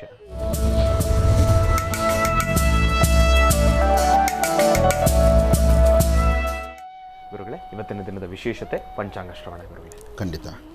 ಓಂ ಶುಕ್ಲಾಂಬರಧರಂ ವಿಷ್ಣುಂ ಶಶಿವರ್ಣಂ ಚತುರ್ಭುಜಂ ಪ್ರಸನ್ನವದನಂ ಧ್ಯಾಯೇತ್ ಸರ್ವವಿಘ್ನೋಪಶಾಂತಯೇ ಅಗಜಾನನ ಪದ್ಮಾರ್ಗಂ ಗಜಾನನ ಮಹರ್ನಿಶಮನೇಕದಂತ ಭಕ್ತಾನಾಂ ಏಕದಂತಮುಪಾಸ್ಮಹೇ. ರಾಮಾಯ ರಾಮಭದ್ರಾಯ ರಾಮಚಂದ್ರಾಯ ವೇದಸೇ ರಘುನಾಥಾಯ ನಾಥಾಯ ಸೀತಾಯ ಪತಯೇ ನಮಃ. ಜಾನಕಿ ರಾಮ ಪಟ್ಟಾಭಿರಾಮ ಶ್ರೀರಾಮ ರಾಮ ರಾಮತಃ ಶ್ರೀಮದ್ ಮಹಾರಾಮಚಂದ್ರ ಸ್ವಾಮಿನೇ ನಮಃ. ಓಂ ಜಾನಕಿ ರಾಮ ಪಟ್ಟಾಭಿರಾಮ ಶ್ರೀರಾಮ ರಾಮ ರಾಮತಃ ಶ್ರೀಮದ್ ಮಹಾರಾಮಚಂದ್ರ ಸ್ವಾಮಿನೇ ನಮಃ. ಶ್ರೀ ಶೋಭಕೃತ್ನಾಮ ಸಂವತ್ಸರ ದಕ್ಷಿಣಾಯನೆ ಹಿಮಂತ ಋತು ಮಾರ್ಗಶಿರ ಮಾಸ. ಮಾರ್ಗಶಿರ ಮಾಸ ಬಹಳ ವಿಶೇಷವಾಗಿರ್ತಕ್ಕಂಥದ್ದು. ಮಾರ್ಗಳೆ ಮಾಸ ಅಂತಲೂ ಹೇಳ್ತಾರೆ, ಮಾರ್ಗಶಿರ ಮಾಸ ಅಂತಲೂ ಹೇಳ್ತಾರೆ. ಇನ್ನೇನು ಆಗೋಯಿಗೋ ಅಂದರೆ ಇದು ಬಂದ್ಬಿಡುತ್ತೆನ ಬೆಳಗಿನ ಧನುರ್ಮಾಸ, ಬೆಳಗ್ಗೆ ಬೇಗ ಪೂಜೆ ಮಾಡ್ತಕ್ಕಂಥದ್ದು. ಬೆಳಗಿನ ಜಾವ ಬೇಗ ಪೂಜಾನುಷ್ಠಾನ ಪ್ರಾರಂಭ ಆಗಿಬಿಡುತ್ತೆ. ಇನ್ನು ಶುಕ್ಲ ಪಕ್ಷ, ಇವತ್ತಿನಿಂದ ಶುಕ್ಲ ಪ್ರಾರಂಭ. ನಿನ್ನೆ ಅಮಾವಾಸ್ಯೆ ಆಯಿತು. ಜೊತೆಗೆ 13/12/2023 ಬುಧವಾರ ಪ್ರತಿಪತ್ ಜ್ಯೇಷ್ಠ ನಕ್ಷತ್ರ. ಇವತ್ತು ಪ್ರತಿಪತ್ ಜ್ಯೇಷ್ಠ ನಕ್ಷತ್ರವೂ ಸರಿಯೇ. ಆದರೆ ನಾನು ಗೋವಿನ ಬಗ್ಗೆ ಹೇಳ್ತಾ ಹೊರಟೆ. ಒಂದು ಹೆಣ್ಣಲ್ಲಿ ಎಂತಹ ಒಂದು ಅದ್ಭುತವಾದಂತಹ ಒಂದು ಗುಣಗಳನ್ನು ನಾವು ಕಾಣ್ತೀವಿ. ಒಂದು ಹೆಣ್ಣು ಭೂಮಿ ತೂಕದ ಹೆಣ್ಣು ಅಂತ ಹೇಳ್ತೀವಿ. ಅಂದರೆ ಆ ಭೂಮಿಯಲ್ಲಿ ಎಷ್ಟು ಸಹನೆ ಮತ್ತು ತಾಳ್ಮೆ ಇದೆಯೋ ಅಂತಹ ತಾಳ್ಮೆ ಸಹನೆಯನ್ನು ಹೊತ್ತಿರ್ತಕ್ಕಂಥವಳು ಆ ತಾಯಿ ಹೆಣ್ಣು ಅಂತ ನಾವು ಹೇಳ್ತೀವಿ. ಅಂದರೆ ಅಂಥ ಹೆಣ್ಣಲ್ಲಿ ಇಂಥದ್ದೊಂದು ರಾಕ್ಷಸತ್ವ ಇರುತ್ತಾ? ಆ ಗೋವುಗಳಿಗೆ ಆಸಿಡ್ ಹಾಕಿ ಆಸಿಡ್ ಸಿಂಪಡಿಸಿರ್ತಕ್ಕಂಥ ಸ್ಥಳಗಳಿದೆಯಲ್ಲ, ಅಬ್ಬಬ್ಬಾ, ಆ ಗೋವುಗಳು ನೋವು ಪಡ್ತಕ್ಕಂಥದ್ದು, ಆ ಪಾಪ ಮಲಮೂತ್ರ ವಿಸರ್ಜನಾ ಸಮಯಗಳಲ್ಲಿ ಆಗುವಂತಹ ನೋವಿಗೆ ಮತ್ತು ಆ ಕೆಚ್ಚಲತ್ರ ಹಾಕಿರ್ತಕ್ಕಂತಹ ಒಂದು ಆಸಿಡ್ ಇದೆಯಲ್ಲ, ಇಷ್ಟು ರವರವ ನರಕವನ್ನು ಅನುಭವಿಸ್ತಿರ್ತಕ್ಕಂಥದ್ದನ್ನು ನಾವಿಷ್ಟು 10,000 ಜನ 1,000 ಜನ ಮನಸ್ಸನ್ನು ಹೊಂದಿಕೊಂಡು ನಾವೆಲ್ಲರೂ ಸಹಿತ ನೋವು ಪಡ್ತಾ ಇದ್ದೀವಿ. ಆದರೆ ಆ ಗೋವಿನ ಎಷ್ಟು ನೋವು ಪಡ್ಬೋದಪ್ಪ? ಕೆಲವು ವಿಡಿಯೋಗಳು ನೋಡಿದೆ ನಾನು. ಆ ವಿಡಿಯೋದಲ್ಲಿ ನೋಡ್ಲಿಕ್ಕೆ ಆಗೋದಿಲ್ಲ, ಕರಳು ಕಿತ್ಕೊಂಡು ಬರುತ್ತೆ. ಹಾಗೇನೆ ಅಂತಹ ಸಂಕಟ ಎದುರಾಗತ್ತೆ. ಮೇವಿಗೋಸ್ಕರ ಜಾಗ ಸಂಪೂರ್ಣವಾಗಿ ಎಲ್ಲವೂ ಸ್ವಚ್ಛ ಆಗಿಬಿಟ್ಟಿದೆ, ಎಲ್ಲೂ ಮೇವಿಲ್ಲ. ಎಲ್ಲೋ ಒಂದಿಷ್ಟು ಹಚ್ಚ ಹಸಿರಿರ್ತಕ್ಕಂಥ ಹುಲ್ಲು ಸಿಕ್ಕಿದೆ. ಆ ಹುಲ್ಲು ಮೇಯೋದಕ್ಕೆ, ಜೊತೆಗೆ ಮಧ್ಯಾಹ್ನದ ಬಿಸಿಲು ತಡ್ಕೊಳಕ್ಕಾಗಲ್ಲ ಅಂತ ಒಂದೇ ಒಂದು ವೃಕ್ಷ ತಲೆಗೆ ನೆರಳಿಗೆ ಅಂತ ಹೋಗಿದೆಯಂತೆ. ಆ ನೆರಳಿಗೆ ಅಂತ ಹೋಗಿರ್ತಕ್ಕಂತಹದ್ದನ್ನು 1 ಸತಿ 2 ಸತಿ ಓಡಿಸಿದ್ದಾರೆ. ಅದು ಮೂಗು ಪ್ರಾಣಿಗಳು. ಎಲ್ಲಿ ನೆರಳು ಸಿಗುತ್ತೋ ಅಲ್ಲಿ ಹೋಗಬೇಕು ಪಾಪ. ಎಲ್ಲಿ ಹಸಿವು, ಎಲ್ಲಿ ಆಹಾರ ಬೇಕೋ ಅದು ಹೋಗಬೇಕು. ಯಾಕೆಂದರೆ ಮೇವು ಸರಿಯಾಗಿ ಸಿಕ್ಕಿಲ್ಲ. ಇನ್ನೇನು ಹಾಗಂತ ಅಲ್ಲೇನು ಯಥೇಚ್ಛವಾದಂಥ ರೀತಿ ಅವ್ರು ಬೆಳೆದಿರ್ತಕ್ಕಂಥದ್ದೇನಲ್ಲ. ಇಷ್ಟಕ್ಕೂ ಯಾವುದು ನಮ್ಮದು? ಎಲ್ಲವನ್ನು ಬಿಟ್ಟು ಹೋಗೋರು ನಾವು. ಇಲ್ಲಿ ಎಲ್ಲರಿಗೂ ಒಂದು ಸ್ವತಂತ್ರತೆ ಇದೆ. ಎಲ್ಲರೂ ತಿಂದು ಬದುಕಬೇಕು, ಎಲ್ಲರೂ ಚೆನ್ನಾಗಿರಬೇಕು ಎಂಬತಕ್ಕಂಥದ್ದಿದೆ. ಹಾಗೆ ಇದನ್ನು ಎಲ್ಲ ಧರ್ಮವೂ ಹೇಳುತ್ತೆ. ಬರೀ ನಮ್ಮ ಹಿಂದೂ ಧರ್ಮ ಮಾತ್ರ ಒಂದೇ ಹೇಳೋದಲ್ಲ, ಅದನ್ನು ಕ್ರೈಸ್ತ ಧರ್ಮನೂ ಅದನ್ನೇ ಹೇಳೋದು. ಕ್ರೈಸ್ತ ಧರ್ಮದಲ್ಲಿ ಇನ್ನೂ ಒಳ್ಳೆ ಗುಣಗಳನ್ನು ಹೇಳ್ಕೊಡ್ತಾರಂತೆ ಅವ್ರು ಹೇಳ್ತಾರಲ್ಲ. ಕ್ರೈಸ್ತ ಧರ್ಮದಲ್ಲಿ ಹಂಚ್ಕೊಂಡು ತಿನ್ನಬೇಕು, ಹಾಗಿರಬೇಕು, ಹೀಗಿರಬೇಕು ಅಂತ ಎಲ್ಲ ಪಾಠ ಪ್ರವಚನಗಳು ಮಾಡಿ ಸುಮಾರು 60 ವರ್ಷ 65 ವರ್ಷ ಆಗಿರ್ಬೋದು ಆ ಹೆಂಗಸಿಗೆ. ಆಕೆ ಹೆಣ್ಣೆ ಅಲ್ಲ, ರಾಕ್ಷಸಿ ಅವಳು. ನಾನು ಹೆಣ್ಣುಮಕ್ಕಳನ್ನು ಯಾವತ್ತೂ ಈ ತರಹ ನಾನು ಮಾತಾಡಿದ್ದೇ ಇಲ್ಲ. ನನಗೆ ಯಾವ ಹೆಣ್ಮಕ್ಳು ನೋಡಿದ್ರು ಪೂಜ್ಯ ಭಾವನೆ ಅಂತ ನಾನು ಚಿಂತನೆ ಮಾಡಿದೆ. ಇಂಥದ್ದೊಂದು ನೋಡಿದ್ರೆ ಹೆಣ್ಣಿನ ಒಂದು ಕುಲಕ್ಕೆ ಅದೊಂದು ಕಳಂಕ ಅದು. ಆದರೆ ಅದಕ್ಕೆ ಶಿಕ್ಷೆ ಕೊಡೋರು ಯಾರು? ಶಿಕ್ಷೆಗೆ ದೇವರೇ ಕೊಡಬೇಕಾಗಿದೆ. ಯಾಕೆಂದರೆ ಈಗ ಶಿಕ್ಷೆ ಕೊಡೋರು ಇಲ್ವಲ್ಲಪ್ಪ. ಆದರೆ ಆ ಸಂಕಟ ಮಾತ್ರ, ಆ ಒಂದೊಂದು ಗೋವು ಅನುಭವಿಸ್ತಾ ಇರ್ತಕ್ಕಂಥ ಸಂಕಟ, ಒಂದೊಂದು ಗೋವು ಸಹಿತ ಅದರ ನೋವನ್ನು ಹೇಳ್ಕೊಳಕ್ಕೆ ಅಂಬಾ ಅನ್ನತ್ತಲ್ಲ, ಕರಳು ಕಿತ್ಕೊಂಡು ಬರುತ್ತೆ. ಅದ್ರ ಕಿರ್ಚಾಟ ಕೇಳಬೇಕು ರೀ. ಆ ವಿಡಿಯೋನಲ್ಲಿ ಆ ಅಂಬಾ ಅಂತ ಕಿರ್ಚ್ಕೊಳ್ಳುವಾಗ ಅದು ತನ್ನ ನಾಲಿಗೆಯಿಂದ ಆ ಗಾಯವನ್ನು ಒರೆಸ್ಕೊಳ್ಳೋಕೆ ಬರುತ್ತೆ, ಅಂದೋದಿಲ್ಲ. ಆ ಮರ್ಮಾಂಗಗಳ ಹತ್ರ, ಜೊತೆಗೆ ಆ ಕೆಚ್ಚಲ ಹತ್ರ ಒಬ್ಬೊಬ್ಬ ಹೇಳ್ತಿರ್ದಪ್ಪ. ನಾನು ಹೇಳೋದು ನೋಡೇ ನಿಮಗೆ ಸಂಕಟ ಆಗ್ತಾಯಿದ್ರೆ ಆ ಗೋವಿನ ಸಂಕಟ ಯಾರು ಕೇಳೋರಪ್ಪ? ಅವರು ಕಾಂಪೌಂಡ್ ಒಳಗೆ ಬಂದಿದ್ದಕ್ಕೆ ಅಲ್ಲಿ ಒಂದಿಷ್ಟು ಏನೋ ಆಹಾರ ಸಿಗುತ್ತೆ ಅಂತ ಮೇಯೋದಕ್ಕೆ ಬಂದಂತಹ ಗೋವುಗಳಿಗೆ, ಅದು 1-2 ಸುಮಾರು 24 ಗೋವುಗಳಿಗೆ, 24 ನಾವು ಗೋವನ ಗೋಮಾತೆ ಅಂತೀವಿ, ವಿಶ್ವಮಾತೆ ಅಂತೀವಿ. ತಡಿಲಿಕ್ಕೆ ಆಗದಿರೋ ಇರ್ತಕ್ಕಂಥದ್ದು. ಆದರೆ ಶಿಕ್ಷೆ ಪ್ರತಿಯೊಂದಕ್ಕೂ ಇದ್ದೇ ಇದೆ, ತಪ್ಪಿಸ್ಕೊಳ್ಳೋದಕ್ಕಾಗಲ್ಲ. ಹೇಗೆ ಆ ಗೋವುಗಳು ನಾವು ಒಂಥರ ನೋವನ್ನ ತಡ್ಕೊಳಕ್ಕಾಗ್ದಿರ ಒದ್ದಾಡ್ತಾ ಇದೆಯೋ, ನನಗೆ ತಿಳಿದ ಮಟ್ಟಿಗೆ ನಾನು ಯಾರಿಗೂ ಈ ಮಾತು ಹೇಳಿಲ್ಲ, ಆದರೆ ಸಂಕಟ ತಡಿಲಿಕ್ಕೆ ಆಗದಿರ ಹೇಳ್ತಿದ್ದೇನೆ. ಆ ನೋವು ಏನು ಅಂತ ಅದಕ್ಕೆ ಅರಿವಾಗಬೇಕು. ಅಂತಹದ್ದು ನೋವು ಅವ್ರಿಗೆ ಅರಿವಾದರೆ ಬಹುಶಃ ಇಂಥ ತಪ್ಪನ್ನು ಇನ್ಯಾರಾದರೂ ಮಾಡಬೇಕಾದ್ರೆ ಯೋಚನೆ ಮಾಡ್ತಾರೆ. ಅವ್ರು ಇಂಥ ತಪ್ಪು ಮಾಡಿದರೆ ಈ ಥರ ನರಳುತ್ತಿದ್ದಾರಪ್ಪ, ಇಂಥ ನರಕದಲ್ಲಿ ಬಿದ್ದಿದ್ದಾರೆ ಅಂತ ಅದು ಗೊತ್ತಾಗಬೇಕು. ಭಗವಂತ ಗೊತ್ತಾಗೋ ಥರನೇ ಮಾಡಲಿ ಅಂತ ನಾನು ದೇವ್ರನ್ನ ಪ್ರಾರ್ಥಿಸ್ತೇನೆ. ಬಹುಶಃ ಈ ಮಾತು, ಈ ಸ್ವರ, ಈ ತರಹ ದಾಟಿ ನೀವು ಯಾವತ್ತೂ ನೋಡಲಿಕ್ಕೆ ಆಗೋದೇ ಇಲ್ಲ ಆನಂದ್ ಗುರೂಜಿಯವ್ರ ಹತ್ರ. ಆ ಗೋವುಗಳಂದರೆ ಅಂಥ ಒಂದು ಗೋಪ್ರೇಮ, ಗೋವಿನೊಂದಿಗೆ ಅಂದರೆ ಗೋವಿನ ಪ್ರೇಮದಿಂದ ಮಾತಾಡ್ತೀನಿ ಅಂತಲ್ಲ, ಗೋವೆ ಅಂತಲ್ಲ, ಯಾವುದೇ ಒಂದು ಪ್ರಾಣಿ ಪಕ್ಷಿ ಆಗಲಿ ಬಿಡಿ, ಮನುಷ್ಯ ಆಗಲಿ, ಒಬ್ಬ ಆಸಿಡ್ ಇನ್ನೊಬ್ಬರಿಗೆ ಇರಿಸ್ತಾರೆ ಅಂದರೆ ಆಸಿಡ್ ಹಾಕ್ಸ್ಕೊಂಡಂಥ ವ್ಯಕ್ತಿ ಅವನು ಏನು ನೋವು ಅನುಭವಿಸ್ತಾರೆ ಅಂತ ಗೊತ್ತಾಗೋದಿಲ್ವ? ಒಂದು ಸಣ್ಣ ಬೆಂಕಿ ಕಡ್ಡಿ, ನೀವು ಅಡುಗೆ ಮನೆಯಲ್ಲಿ ಕೆಲಸ ಮಾಡಬೇಕಾದ್ರೆ ತಾಯಂದರು ಬೆಂಕಿ ಕಡ್ಡಿ ಹಿಂಗಿರುವಾಗ ಕೈಗೊಂಚುಟ್ಟು ಹಚ್ಚಿ ಹಬ್ಬ ಅಂತೀರಿ, ಆ ಬಿಸಿ ಕುಕ್ಕರ್ ಮುಟ್ಬಿಟ್ರೆ ಹಬ್ಬ ಅಂತೀರಿ, ಬಾಂಡ್ಲೆನಲ್ಲಿ ಏನೋ ಕೆದಕ್ತಾ ಇರಬೇಕಾದ್ರೆ ಒಂದು ಚೂರು ಕೈ ತಗೊಳ್ತು ಅಂದರೆ ಹಬ್ಬ ಅಂತೀವಿ ನಾವು. ಅಂಥದ್ದು ಆಸಿಡ್ ಬಿಟ್ಟರೆ ಬದುಕೋಕ್ಕಾಗತ್ತಾ? ಆ ಹಸು ಚರ್ಮ ಎಲ್ಲ ಅಲ್ಲಲ್ಲೇ ಸುಟ್ಟೋಗಿರೋದು ನೋಡ್ಬೋದು ನಾವು. ಹಾಗಾಗ್ತಾ ಇದೆ. ಒಬ್ಬ ವ್ಯಕ್ತಿ ಇನ್ನೊಬ್ಬ ವ್ಯಕ್ತಿ ಮೇಲೆ ಈ ಥರ ಆಸಿಡ್ ದಾಳಿನೋ ಅಥವಾ ಇನ್ನೇನೋ ಒಂಚೂರು ಬೆಂಕಿ ಹಾಕುವಂಥದ್ದು ಏನೋ ಮಾಡಿದ್ರೇ ನಾವು 100 ಥರ ಯೋಚನೆ ಮಾಡ್ತೀವಿ. ಅಂಥದ್ದು ಮಾತು ಬರಲ್ಲ ಅಂದ್ಬಿಟ್ಟು ಆ ಗೋವಿಗೆ ಆಸಿಡ್ ಹಾಕುವಂಥ ಪ್ರಕ್ರಿಯೆ ಅದು ಹೇಗೆ ಮನಸ್ಸು ಬಂತಪ್ಪ? ಫಸ್ಟು ಅಂತಹ ಸ್ಟ್ರಾಂಗ್ ಆಗಿರೋವಂಥ ಆಸಿಡ್ ಅವ್ರಿಗೆ ಎಲ್ಲಿ ಸಿಕ್ತು? ಆ ಯಾರು ಮಾರಾಟಕ್ಕೆ ಇಟ್ಟಿದ್ರು ಅಲ್ಲಿಂದ ಹಿಡಿದು ಇದನ್ನು ತಂದ್ರಲ್ಲ ಅಥವಾ ಅವರು ತಂದು ಕೊಟ್ರಲ್ಲ, ಒಂದು ಸಮಯ ಎಲ್ಲರಿಗೂ ಒಳ್ಳೆಯ ಶಿಕ್ಷೆ ಆಗಬೇಕು, ಕಠಿಣವಾದಂಥ ಶಿಕ್ಷೆ ಆಗಬೇಕು. ಇದೇನಾದರೂ ಪೊಲೀಸ್ ಕಂಪ್ಲೇಂಟ್ ಆಗಿದ್ದು ನ್ಯಾಯಾಧೀಶರ ಗಮನಕ್ಕೆ ಬಂದರೆ, ನಾನು ನ್ಯಾಯಾಧೀಶರನ್ನ ಶ್ರದ್ಧೆಯಿಂದ ಭಕ್ತಿಯಿಂದ ಬೇಕಾದ್ರೆ ಒಂದು ಸಾಷ್ಟಾಂಗ ನಮಸ್ಕಾರ ಉದ್ದಕ್ಕೂ ಮಲಗಿ ಒಂದು ನಮಸ್ಕಾರ ಮಾಡಿಬಿಡ್ತೀನಿ. ಅವರಿಗೆ ಸರಿಯಾದಂಥ ಶಿಕ್ಷೆ ಕೊಡಲೇಬೇಕು. ನೀವು ಆ ಶಿಕ್ಷೆ ಕೊಟ್ಟರೆ ಇಂತಹ ನೀಚ ಕೃತ್ಯಕ್ಕೆ ಇನ್ನೊಬ್ಬರು ಕೈ ಹಾಕಲ್ಲ. ಪಾಪ ಏನು ಅರಿದಂತಹ ಗೋವುಗಳು, ಗೋವೆ ಅಂತಲ್ಲ, ಒಂದು ಶ್ವಾನಕ್ಕಾಗಲೇ ಬಿಡ್ರಿ, ನಿಮಗೆ ಹಂಗೆ ಬೆದರಿಸ್ಬೇಕಾ ಬೆದರಿಸಿ, ಓಡಿಸಿ, ಒಂದು ಕೋಲ್ ಹಿಡ್ಕೊಳ್ಳಿ, ಓದಿಸಿ, ಇದು ಎಲ್ಲರೂ ಮಾಡ್ತಾರೆ. ಅದನ್ನು ತಪ್ಪಲ್ಲ. ಜೋರಾಗಿ ಬಾಯಲ್ಲಿ ಗತ್ತಲ್ಲಿ ಮಾತಾಡೋದು, ಒಂದು ಕೋಲ್ ಹಿಡ್ಕೊಂಡು ಬೆದರಿಸೋ ಥರ ಬರೋದು, ಅದು ಮಾಡಿ. ಆದರೆ ಆಸಿಡ್ ಹಾಕೋದು, ವಿಷ ಹಾಕೋದು ಯಾರು ಕೊಟ್ರಪ್ಪ ನಿಮಗೆ ಅಧಿಕಾರನ? ದಯವಿಟ್ಟು ಈ ಕಾರ್ಯಕ್ರಮನ ವೀಕ್ಷಣೆ ಮಾಡ್ತಿದ್ರೆ, ಆ ಪ್ರಾಂತ್ಯದಲ್ಲಿ ಇದು ಎಲ್ಲಿ ಆ ಕೃತ್ಯ ನಡೆದಿದೆಯೋ ಆ ಸುತ್ತಮುತ್ತ ಪ್ರಾಂತ್ಯದಲ್ಲೂ ನಡೆದಿದ್ರೆ ಸುತ್ತಮುತ್ತ ಜನ ಎಲ್ಲೋ ಚೀಮಾರಿ ಹಾಕಿ ಚೀತು ಅಂತ ಉಗಿದ್ರೂ ತಪ್ಪಿಲ್ಲ ಅಂತವ್ರನ್ನ. ಅಂಥವರು ಸಾಯೋ ಕಡೆಗಾಲದಲ್ಲಿ ಒಂದು ಉದ್ದರನ್ನು ನೀರು ಸಿಕ್ಕೋದಿಲ್ಲ ಅವರಿಗೆ. ಆ ಹಸುವಿನ ಗೋಮೂತ್ರ ಕುಡದೆ ಬದುಕಿದ್ರೂ ಅವ್ರಿಗೆ ಪಾಪ ಪರಿಹಾರ ಆಗೋದಿಲ್ಲ. ಬಹಳ ನೋವಿದೆ ಪರಿಸ್ಥಿತಿ. ಒಳ್ಳೆಯದಾಗಲಿ.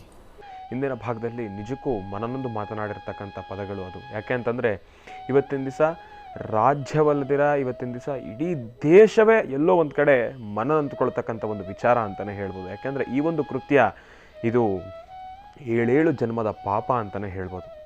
ಎಲ್ಲೋ ಒಂದು ರೀತಿ ತಿಳಿಸ್ಬೇಕಂದ್ರೆ ಅವರ ಧರ್ಮದ ಪ್ರಭುವೇ ಅವರಿಗೆ ಒಂದು ಶಿಕ್ಷೆಯನ್ನು ಕೊಡಬೇಕು ಅಂತ ನಾನು ಕೇಳ್ಕೊಳ್ತೀನಿ. ಯಾಕೆ ಅಂತಂದರೆ ಇಂತಹ ಒಂದು ಕೃತ್ಯವನ್ನು ಮಾಡ್ತಕ್ಕಂಥವ್ರಿಗೆ ಸಾಧಾರಣವಾಗಿರ್ತಕ್ಕಂಥ ಶಿಕ್ಷೆ ಆಗಬಾರ್ದು. ಅವ್ರಿಗೂ ಅಂಥದ್ದೇ ಒಂದು ನೋವು ಕೊಟ್ಟಾಗ ಮಾತ್ರ ಅವರಿಗೆ ಆ ಒಂದು ಅರಿವನ್ನು ಆಗತ್ತೆ ಎಂಬತಕ್ಕಂಥ ವಿಚಾರವಾಗಿ ನನಗೂ ಕೂಡ ಮನಸ್ಸಿಗೆ ಬಹಳ ನೋವಾಗಿದೆ. ಇರಲಿ, ಅವರ ಧರ್ಮದ ಪ್ರಭುವೇ ಅವರಿಗೆ ಒಂದು ಒಳ್ಳೆಯ ಶಿಕ್ಷೆಯನ್ನು ಕೊಡಲಿ ಅಂತ ನಾನು ಕೂಡ ಕೇಳ್ಕೊಳ್ತೀನಿ. ಇನ್ನು ಈಗ ಇವತ್ತಿನ ದಿನದ ರಾಶಿಫಲಗಳನ್ನು ಕೂಡ ತಿಳ್ಕೊಳ್ಬೇಕಲ್ವ? ಹಾಗಾಗಿ ಗುರುಗಳೇ, ಇವತ್ತಿನ ದಿನದ ರಾಶಿಫಲ. ನೋಡಿ, ಆ ವಿಚಾರ ಹೌದು ಗುರುಗಳೇ, ಮೈಂಡಿಂದ ಆಚೆ ಹೋಗಿಲ್ಲ ಅಂದರೆ ನಾನು ಏನು ಮಾತಾಡಬೇಕೋ ಆ ಮಾತು ನನಗೆ ಬರೋದು. ಯಾಕೆಂದರೆ ಅದನ್ನು ಸಾಮಾನ್ಯವಾಗಿ ಏನೋ ಒಂಚೂರು ತೇಲಿಸಿ ಮುಂದೆ ಕಳಿಸುವಂಥದ್ದಲ್ಲ ಅದು. ಹೌದು. ಅಥವಾ ಏನೋ ಆಗಿದೆ ಬಿಡು ಅಂತ ಅದನ್ನು ನೆಗ್ಲೆಕ್ಟ್ ಮಾಡಲಿಕ್ಕೆ ಆಗೋದಿಲ್ಲ. ಯಾವತ್ತೂ ಯಾವುದೇ ಒಂದು ವಿಚಾರ ತಲೆಗೆ ತೊಗೊಂಡ್ಬಿಟ್ರೆ, ಅದರಲ್ಲೂ ಇಂತಹ ಒಂದು ಸಂಗತಿಗಳು ಬಿದ್ದುಬಿಟ್ರೆ ಒಂದು ಸಂತೋಷವನ್ನು ಆ ಕ್ಷಣಕ್ಕೆ ಮರೆತು ಇನ್ನೊಂದು ಕಡೆ ಹೋಗ್ಬೋದು, ಅಥವಾ ಬೇರೆ ಯಾವುದೋ ವಿಚಾರವೂ ಹೊರಟೋಗ್ಬೋದು. ಆದರೆ ಇಂತಹ ಸನ್ನಿವೇಶ, ಆ ಮೂಕು ಪ್ರಾಣಿಗಳು ಮೊದಲಿಂದ ಗೋವಿನ ಬಗ್ಗೆ, ಈ ನಿಮ್ಮ ಆನಂದ್ ಗುರೂಜಿಯವರು ಗೋವಿನ ಬಗ್ಗೆ ಮೊದಲಿಂದ ರಾಜ್ಯದಲ್ಲಿ ಧ್ವನಿ ಎತ್ತಿರ್ತಕ್ಕಂಥದ್ದನ್ನು ತಮ್ಮೆಲ್ಲರಿಗೂ ಗೊತ್ತಿರೋ ವಿಚಾರ. ಇದು ಬರೀ ಆನಂದ್ ಗುರೂಜಿಯವರು ಮಾತ್ರ ಸ್ವಾರ್ಥದ ಮಾತಲ್ಲ, ಇದು ಒಂದು ಮಾನವೀಯತೆ ಮಾತನಾಗಿ ಆಲೋಚನೆ ಮಾಡೋದಾದರೆ ಯಾರಿಗೂ ತಾನೇ ನೋವಾಗಲ್ಲ ಹೇಳಿ? ಪ್ರತಿಯೊಬ್ಬರು ಚಿಂತನೆ ಮಾಡಬೇಕಲ್ವ? ಬೀದಿಯಲ್ಲಿರ್ತಕ್ಕಂಥ ನಾಯಿ ಯಾರೋ ಒಂದು ಕಲ್ಲಲ್ಲಿ ಹೊಡೆದ್ಬಿಟ್ರೆ ಅಯ್ಯೋ ಪಾಪ ನೋಡಿ ಅದು ಕಲ್ಲಲ್ಲಿ ಹೊಡೆದ್ರು ಅಂತ ನಾವೆಲ್ಲ ಮರುಗ್ತೀವಿ, ಚಿಂತನೆ ಮಾಡ್ತೀವಿ. ಹಾಗೆ ಯಾರಿಗೋ ಒಬ್ಬರಿಗೆ ಅಕಸ್ಮಾತ್ ರೋಡಲ್ಲಿ ಹಸು ಮಲಗಿದೆ ಅಂತ ಹೇಳಿದಾಗ ಆ ಮಲಗಿರ್ತಕ್ಕಂಥ ಹಸು ಮೇಲೆ ಯಾವುದಾದ್ರು ಗಾಡಿ ಹಚ್ಕೊಂಡು ಹೋಗ್ಬಿಟ್ರು, ಕಾಲ್ಗೋ ಕೈಗೋ ಬಾಲಕ್ಕೋ ಒಂಚೂರು ಪೆಟ್ಟಾಯಿತು ಅಂದರೆ ಅದಕ್ಕೆ ನೋವು ಪಡ್ತೀವಿ. ಅಂಥದ್ದು ಬುದ್ಧಿ ಇರೋ ನಾವು ಆಸಿಡ್ ಚೆಲ್ತೀವಿ ಅಂದರೆ ಅದ್ರ ಮೇಲೆ ಆಸಿಡ್ ಹಾಕಿ, ಅದರ ಒಂದು ಆಸಿಡ್ ಹಾಕಿದ್ರೆ ಏನಾಗುತ್ತೆ ಅಂತ ಗೊತ್ತಲ್ವ? ಅದೇ ಒಂದಿಷ್ಟು ಆಸಿಡ್ ಕೈ ಮೇಲೋ ಕಾಲ ಮೇಲೋ ಬಿದ್ದುಬಿಟ್ಟು ನನಗನ್ಸುತ್ತೆ ಆ ಭಗವಂತ ಇವ್ರಿಗೆ ಆಸಿಡ್ ಹಿಂಗೆ ಹಾಕುವಾಗ ಹಿಂಗೆ ಹಾಕಿದ್ರಲ್ಲ ಫೋರ್ಸಾಗಿ ಹಾಕುವ ಒಂದಿಷ್ಟು ಮುಖದ ಮೇಲೆ ಬಿದ್ದುಬಿಡ್ಬೇಕಾಗಿತ್ತು. ಅವ್ರ ಮುಖದ ಮೇಲೋ ದೇಹದ ಮೇಲೆ ಬಿದ್ದೋಗ್ಬಿಟ್ಟಿದ್ರೆ ಅಲ್ಲಿ ಗೋವಿನ ಮೇಲೆ ಬಿದ್ದು ಹಾಕುವಾಗ ಈ ಶಿಕ್ಷೆ ಆಯಿತು ಅಂತ ಭಗವಂತರೇ ಶಿಕ್ಷೆ ಕೊಟ್ಟಂಗೆ ಆಯ್ತು. ಯಾಕೆ ಭಗವಂತ ಆ ಸಮಯಕ್ಕೆ ಅವ್ರು ನೋಡಲಿಲ್ವೋ? ಇದೆಲ್ಲ ನನ್ನ ಸಂಕಟದ ಮಾತುಗಳು. ಆ ವಯಸ್ಸಿಗೆ ನಾನು ಆಡಬಾರ್ದು ಆ ಮಾತು. ಆದರೆ ಆ ವಯಸ್ಸಲ್ಲಿ ಇಂಥ ಚೇಷ್ಟೆ ಮಾಡ್ತಾರಲ್ಲ, ಅವ್ರಿಗೆ ವಯಸ್ಸಿನ ಏನು ಹೇಳೋಣ ಅವರಿಗೆ? ನಾನು ಅಂದುಕೊಂಡೆ ಯಾವುದೋ ಹುಡುಗರು ಯಾರೋ ಕಿಡಿಗೇಡಿಗಳು ಮಾಡಿರ್ಬೋದು, ಏನೋ ಮಾಡಿದ್ರು. ಅಲ್ಲ, ಒಂದು ಹೆಂಗಸು ಮಾಡಿರೋ ಕೆಲಸ ಇದು. ಹೇಳಲಿಕ್ಕಾಗಲ್ಲ. ರಾಶಿ ಫಲದ ಕಡೆ ಗಮನ ಕೊಡೋಣ. ಯಾಕೆಂದರೆ ಅದಕ್ಕಾಗಿ ಕಾಯುವಂತಹ ನನ್ನ ಅಭಿಮಾನಿ ದೇವರಲ್ಲಿದ್ದಾರೆ. ಯಾರ ಮನಸ್ಸು ನೋಯಿಸಬಾರ್ದು. ನಮ್ಮ ಸಾಧ್ಯವಾದಷ್ಟು ನಮ್ಮ ಕರ್ತವ್ಯಕ್ಕೆ ಲೋಪಬಾರ್ದಂತೆ ನಾವು ನಡ್ಕೋಬೇಕು. ಅದೇ ಧರ್ಮ. ನಮಃ ಸೂರ್ಯಾಯ ಚಂದ್ರಾಯ ಮಂಗಳಾಯ ಬುಧಾಯ ಚ ಗುರು ಶುಕ್ರ ಶನಿಭ್ಯಶ್ಚ ರಾಹವೇ ಕೇತವೇ ನಮಃ. ಮೃತ್ಯುಂಜಯಾಯ ರುದ್ರಾಯ ನೀಲಕಂಠಾಯ ಶಂಭುವೆ ಅಮೃತೇಶಾಯ ಸರ್ವಾಯ ಮಹಾದೇವಾಯ ತೇ ನಮಃ. ಆದಿತ್ಯಾದಿ ನವಗ್ರಹಗಳನ್ನು ಪ್ರಾರ್ಥನೆ ಮಾಡ್ತಾ ರಾಶಿ ಬಲದತ್ತ ಗಮನ ಹರಿಸೋಣ. ಮೊದಲನೇದಾದಂತಹದ್ದು ಮೇಷರಾಶಿ. ಮೇಷರಾಶಿ ಮೇಷಲಗ್ನ. ಮೇಷಲಗ್ನದಲ್ಲಿರ್ತಕ್ಕಂಥವ್ರಿಗೆ ಬುಧ ಮತ್ತು ಚಂದ್ರ ಇರ್ತಕ್ಕಂಥ ಆಸ್ಥಾನ, ಗುರು ಮತ್ತು ಶುಕ್ರ ಇರ್ತಕ್ಕಂಥ ಆಸ್ಥಾನ ಚೆನ್ನಾಗಿದೆ. ಶುಕ್ರನ ಅನುಗ್ರಹದಿಂದ ಇಷ್ಟಾರ್ಥವನ್ನು ಸಿದ್ಧಿಪಡಿಸ್ಕೊಳ್ಬೋದು. ಅಸಮಾಧಾನವನ್ನು ದೂರ ಮಾಡಿಕೊಂಡು ಸಮಾಧಾನಕರವಾದ ಫಲವನ್ನು ಸಿದ್ಧಿಪಡಿಸ್ಕೊಳ್ಬೋದು. ಯಾವುದೇ ಕಾಯಕವನ್ನು ಮಾಡಬೇಕಾದ್ರೂ, ಯಾವುದೇ ಕೆಲಸ ಕಾರ್ಯಗಳು ಮಾಡಬೇಕಾದ್ರೂ ತನ್ನದೇ ಆದಂತಹ ರೀತಿ ನೀತಿಗಳು, ತನ್ನದೇ ಆದಂತಹ ಒಂದಷ್ಟು ಶಕ್ತಿಯುತವಾದಂಥ ಕಾಯಕ ಅದು ಶೀಘ್ರ ಫಲವನ್ನು ಕೊಡುತ್ತೆ. ಹಾಗೆ ಇವತ್ತು ನೀವು ಮಾಡುವಂತಹ ಕೆಲಸದಲ್ಲಿ ಏನಾದರೂ ಒಂದು ಅತ್ಯದ್ಭುತವಾದಂತಹ ಕೆಲಸ ಆಗಬೇಕಾದ್ರೆ, ಕಾರ್ಯಸಿದ್ಧಿ ಆಗಬೇಕಾದ್ರೆ ಅದನ್ನು ಒಳ್ಳೆಯ ಮನಸ್ಸಿನಿಂದ ಮಾಡಿದ್ರೆ ಮಾತ್ರ ಸಾಧ್ಯ. ಹಾಗೆ ಮಹಾಕಾಳಿ, ಮಹಾಲಕ್ಷ್ಮಿ, ಮಹಾಸರಸ್ವತ್ಯಾತ್ಮಕ ಶಕ್ತಿ ದೇವತೆಯನ್ನು ಪ್ರಾರ್ಥನೆ ಮಾಡ್ತಾ ಗುರು ಹಿರಿಯರಲ್ಲಿ ನಮ್ರತೆಯಿಂದ ನಮಸ್ಕಾರ ಮಾಡಿ ಇವತ್ತು ಒಂದು ಒಳ್ಳೆಯ ಕೆಲಸದ ಬಗ್ಗೆ ಚಿಂತನೆ ಮಾಡಿದ್ರೆ ಮೇಷರಾಶಿಯವರು ಖಂಡಿತ ಒಳಿತನ್ನು ಕಾಣ್ತೀರಿ. ಅದರಲ್ಲೂ ಮಹಾವಿಷ್ಣು ಪ್ರಾರ್ಥನೆ ಮಾಡಿ 2 ತುಳಸಿ ದಳವನ್ನು ವಿಷ್ಣು ಪಾದದ ಮೇಲಿಟ್ಟು ಪ್ರಾರ್ಥನೆ ಮಾಡೋದ್ರಿಂದ ಇನ್ನಷ್ಟು ಶೀಘ್ರವಾಗಿ ನಿಮ್ಮ ಮನೋಕಾಮನೆಯನ್ನು ಸಿದ್ಧಿಪಡಿಸ್ಕೊಳ್ಬೋದು. ಒಳ್ಳೆಯದಾಗಲಿ, ಶುಭವಾಗಲಿ. ಇನ್ನು ವೃಷಭ ರಾಶಿ.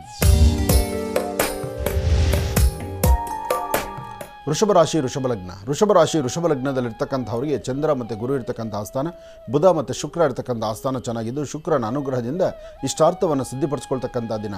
ಇವತ್ತು ತಾವು ಏನು ಕೆಲಸ ಅಂದ್ಕೊಂಡಿದ್ದೀರೋ, ಯಾವ್ದು ಮಾಡಬೇಕು ಅಂದ್ಕೊಂಡಿದ್ದೀರೋ, ಯಾವುದರಿಂದ ಲಾಭವನ್ನು ಗಳಿಸಬೇಕು ಅಂತಿದ್ದೀರೋ, ಯಾವುದ್ರ ಬಗ್ಗೆ ಚಿಂತನೆ ಮಾಡ್ತಾ ಇದ್ದೀರೋ ಅದರ ಫಲಾಫಲಗಳನ್ನು ಸಿದ್ಧಿಪಡಿಸ್ಕೊಳ್ಳುವಂಥ ಅದೃಷ್ಟ ಇರತಕ್ಕಂಥ ದಿನವೇ ಸರಿ. ಆದರೆ ಮಧ್ಯಾಹ್ನ 12 ಗಂಟೆ ತನಕ ಒಂದಷ್ಟು ಮಂದಗತಿಯಲ್ಲಿ ಸಾಗುವಂಥದ್ದಿರುತ್ತೆ. 12ರ ನಂತರವೇ ಒಂದಿಷ್ಟು ಬೆಳಕಲ್ಲಿ ಬರ್ತಕ್ಕಂಥದ್ದು, ನೀವು ಅಂದ್ಕೊಂಡಿದ್ದನ್ನು ಸಾಧನೆ ಮಾಡಲಿಕ್ಕೆ ಆಗುವಂಥದ್ದು. ಆದರೆ ಸಣ್ಣ ಸಣ್ಣ ವಿಚಾರಕ್ಕೂ ಸಹಿತ ಮೂಗಿತುದಿಯಲ್ಲಿ ಕೋಪ ಮಾಡಿಕೊಂಡು ಏನೋ ಒಂದು ಅಸಮಾಧಾನ ಮಾಡ್ಕೋಬೇಡ್ರಿ. ಸಮಾಧಾನಕರವಾಗಿರಿ. 12 ಗಂಟೆ ನಂತರ ಒಂದಿಷ್ಟು ಬೆಳಕಿನ ಕಣಗಳು ಸಿಗುತ್ತೆ. ಅದಕ್ಕಿಂತ ಮುಖ್ಯವಾಗಿ ಇವತ್ತು ಹಸಿದು ಬಂದಂತಹವರಿಗೆ ಅಥವಾ ನಿಮ್ಮ ಜೊತೆಯಲ್ಲಿರ್ತಕ್ಕಂಥವ್ರಿಗೆ ಅಥವಾ ಒಂದಿಷ್ಟು ಪ್ರಾಣಿ ಪಕ್ಷಿಗಳಿಗೆ ಆಹಾರವನ್ನು ಉಣಬಡಿಸುವಂಥದ್ದು, ಯಾರಿಗಾದರೂ ಒಬ್ಬರಿಗೆ ಅನ್ನದಾನ ಮಾಡುವಂಥದ್ದು, ಇನ್ನೊಬ್ಬ ಹಸಿವನ್ನು ಅರ್ಥ ಮಾಡ್ಕೊಂಡು ಇನ್ನೊಬ್ಬರ ಅನ್ನದಾನಕ್ಕೆ ದಾರಿ ಆಗುವಂಥದ್ದು, ಇಂತಹ ಒಂದು ಪ್ರಕ್ರಿಯೆಗೆ ತಾವು ಮುಂದಾದರೆ ಖಂಡಿತ ಮತ್ತಷ್ಟು ಅನುಕೂಲವನ್ನು ತಾವು ಸಿದ್ಧಿಪಡಿಸ್ಕೊಳ್ತೀರಿ. ಒಳ್ಳೆಯದಾಗಲಿ, ಶುಭವಾಗಲಿ. ಇವತ್ತು ನೀವು ಮಾಡೋ ಕೆಲಸದಲ್ಲಿ ಇನ್ನೊಂದು ಏನಾದರೂ ಅನುಕೂಲ ಆಗಬೇಕಾದರೂ ಮಹಾಗಣಪತಿಯನ್ನು ಪ್ರಾರ್ಥನೆ ಮಾಡಿ, ಬುಧವಾರದ ಮಹಾವಿಷ್ಣು ಪ್ರಾರ್ಥನೆ ಮಾಡಿ 2 ತುಳಸಿ ದಳವನ್ನು ವಿಷ್ಣು ಪಾದದ ಮೇಲಿಟ್ಟು ನಡೆಯೋದ್ರಿಂದ ಇನ್ನಷ್ಟು ಅನುಕೂಲವನ್ನು ಸಿದ್ಧಿಪಡಿಸ್ಕೊಳ್ತೀರಿ. ಇನ್ನು ಮಿಥುನ ರಾಶಿ. ಮಿಥುನ ಲಗ್ನದಲ್ಲಿರ್ತಕ್ಕಂಥವ್ರಿಗೆ ಚಂದ್ರ ಮತ್ತು ಗುರು ಇರ್ತಕ್ಕಂಥ ಆಸ್ಥಾನ, ಬುಧ ಮತ್ತು ಶುಕ್ರ ಇರ್ತಕ್ಕಂಥ ಆಸ್ಥಾನ ಚೆನ್ನಾಗಿದ್ದು ಶುಕ್ರನ ಅನುಗ್ರಹದಿಂದ ಇಷ್ಟಾರ್ಥವನ್ನು ಸಿದ್ಧಿಪಡಿಸ್ಕೊಳ್ಳುವಂತಹದ್ದಿದೆ. ವ್ಯಾಪಾರ ವ್ಯವಹಾರದಲ್ಲಿ ಅಡ್ಡಿ ಆತಂಕ ಇದೆ. ಮನಸ್ಸು ನೆಮ್ಮದಿ ಇಲ್ಲದಂಥ ರೀತಿಯಲ್ಲಿದೆ. ಅಧಿಕವಾದಂತಹ ಚಂಚಲತೆ ನಿಮ್ಮನ್ನು ಬಾಧಿಸ್ತಾ ಇದೆ. ಆದರೆ ಇವತ್ತಿನ ದಿವಸ ಏನೇ ಕೆಲಸ ಮಾಡೋದಕ್ಕೆ ಮುಂದಾದರೂ ಅದರಲ್ಲಿ ಒಂದಿಷ್ಟು ಲಾಭವೂ ಇದೆ, ನಷ್ಟವೂ ಇದೆ. ಆದರೆ ಮನಸ್ಸಲ್ಲಿ ಮನದಾಳದಲ್ಲಿರ್ತಕ್ಕಂತಹ ಒಂದಷ್ಟು ನೋವಿನ ಕ್ಷಣಗಳನ್ನು ಆ ಕ್ಷಣದಲ್ಲಿ ಏನು ಮಾಡಬೇಕು, ಹೇಗೆ ಸರಿಪಡಿಸ್ಕೋಬೇಕು, ಯಾವ ಪ್ರಕಾರ ಮಾಡಿದ್ರೆ ಇದು ಸರಿ ಹೋಗ್ಬೋದು ಎಂಬತಕ್ಕಂಥದ್ದನ್ನು ಸರಿಯಾದ ರೀತಿ ಚಿಂತನೆ ಮಾಡಿದ್ರೆ ಮಾತ್ರ ಅದರ ಫಲ ಸಿಗ್ತಕ್ಕಂಥದ್ದು. ಇವತ್ತು 4ರಿಂದ 6:20 ತನಕ ಯಾವುದೇ ಕೆಲಸ ಮಾಡಬೇಕಾದ್ರೂ ಸ್ವಲ್ಪ ಜೋಪಾನ ಎಚ್ಚರಿಕೆಯಿಂದ ಮಾಡಿ. ಯಾವುದೇ ಒಂದು ಕೆಲಸದಲ್ಲಾದ್ರೂ ಲಾಭ ನೋಡಬೇಕಾದ್ರೆ ಸ್ವಲ್ಪ ಕಷ್ಟವಾಗಿರ್ತಕ್ಕಂಥದ್ದು.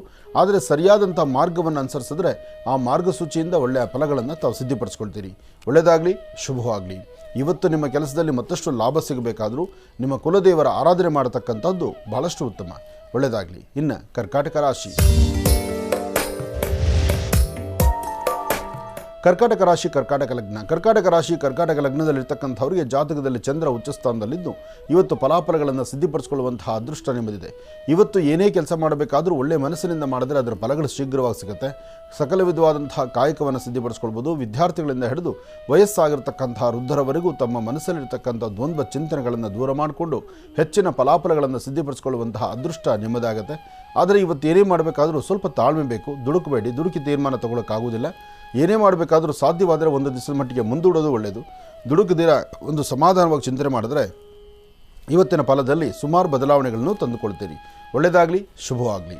ಕರ್ಕಾಟಕ ರಾಶಿಯವರೆಗೂ ಕೂಡ ಇರ್ತಕ್ಕಂಥ ರಾಶಿ ಫಲಗಳನ್ನು ತಿಳ್ಕೊಂಡಿದ್ದೇವೆ. ಇನ್ನುಳಿರ್ತಕ್ಕಂಥ ರಾಶಿಗಳನ್ನು ಗುರುಗಳು ಮುಂದಿನ ಭಾಗದಲ್ಲಿ ತಿಳಿಸ್ತಾ ಹೋಗ್ತಾರೆ. ಇನ್ನು ಈಗ ಮಹರ್ಷಿವಾಣಿ ಕಾರ್ಯಕ್ರಮಕ್ಕೆ ಸಾಕಷ್ಟು ಜನ ಕರೆಯನ್ನು ಮಾಡ್ತಾ ಇರ್ತೀರಿ. ಕರೆಗಳನ್ನು ಸ್ವೀಕರಿಸ್ತಕ್ಕಂಥ ಸಮಯ ಇದೀಗ. ಈಗ ಪ್ರಾರಂಭ ಮಾಡೋಣ ಸ್ವರ ಜ್ಯೋತಿಷ್ಯ.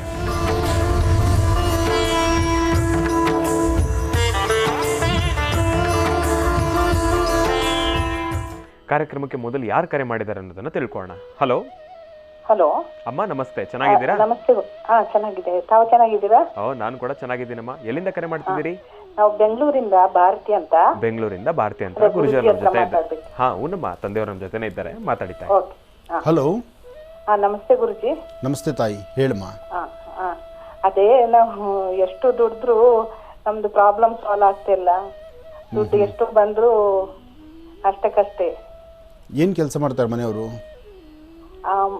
ನಾನು ಒಂದು ಕೆಲಸ ಮಾಡ್ತಿದ್ದೇನೆ ಗವರ್ಮೆಂಟ್ ಮಂದಿ ಹೆಸರು ಹೇಳಲ್ಲ ಸರ್. ಅದೇ ಎಷ್ಟು ತಿಂಗಳಿಗೆ ಲಕ್ಷ ಬಂದ್ರು ಅಷ್ಟಕ್ಕಷ್ಟೇ ಸರ್. ಏನು ಉಳಿತಾ ಇಲ್ಲ. ಏನು ಪ್ರಾಬ್ಲಮ್ ಅಂತ ಗೊತ್ತಾಗೋದಿಲ್ಲ ಎಷ್ಟು ದುಡ್ಡು ಬಂದ್ರು. ಇಲ್ಲಮ್ಮ, ನಿಮ್ಮ ಸ್ವರತರಂಗ ಪ್ರಕಾರ ಈ ಬರೋ ಜೂನ್ ತನಕನು ಜೂನ್ವರೆಗೂ ಜೂನ್ 16ನೇ ತಾರೀಕು ದಾಟುವ ತನಕ ನಿಮ್ಮ ಸ್ವರತರಂಗ ಪ್ರಕಾರ ಈ ಖರ್ಚು ವೆಚ್ಚ ಇದ್ದೇ ಇರುತ್ತೆ. ಬರೀ ಖರ್ಚಷ್ಟೇ ಅಲ್ಲ, ಸುಮ್ಮನೆ ಮಾನಸಿಕವಾದಂತಹ ಒತ್ತಡ ಇರುತ್ತೆ.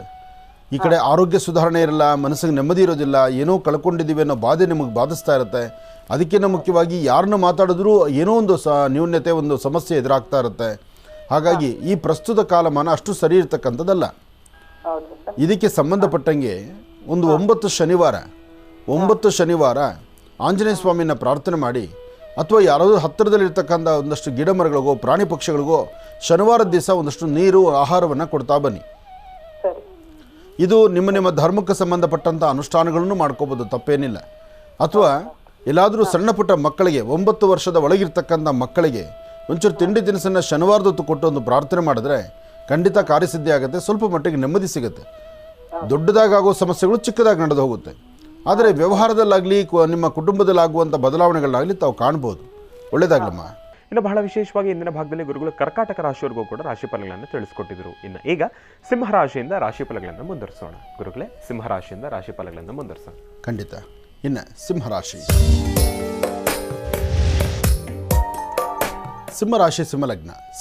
ಸಿಂಹಲಗ್ನದಲ್ಲಿರ್ತಕ್ಕಂಥವ್ರಿಗೆ ಚಂದ್ರ ಮತ್ತು ಗುರು ಇರ್ತಕ್ಕಂಥ ಆಸ್ಥಾನ, ಬುಧ ಮತ್ತು ಶುಕ್ರ ಇರ್ತಕ್ಕಂಥ ಆಸ್ಥಾನ ಮಹತ್ತರವಾಗಿದೆ. ಶುಕ್ರನ ಆಸ್ಥಾನ ಚೆನ್ನಾಗಿರೋದ್ರಿಂದಲೇ ಇವತ್ತು ತಾವು ಹೊಂದ್ಕೊಂಡಷ್ಟು ಲಾಭವನ್ನು ಗಳಿಸ್ತೀರಿ. ಒಳ್ಳೆ ಫಲಾಫಲಗಳನ್ನು ಸಿದ್ಧಿಪಡಿಸ್ಕೊಳ್ತೀರಿ. ಯಾವುದೇ ಕೆಲಸ ಮಾಡಬೇಕಾದ್ರೂ ತಾಳ್ಮೆಯಿಂದ ವರ್ತನೆ ಮಾಡಿದ್ರೆ ಅದರ ಫಲಗಳು ಸಾಕಷ್ಟು ಆಗುತ್ತೆ.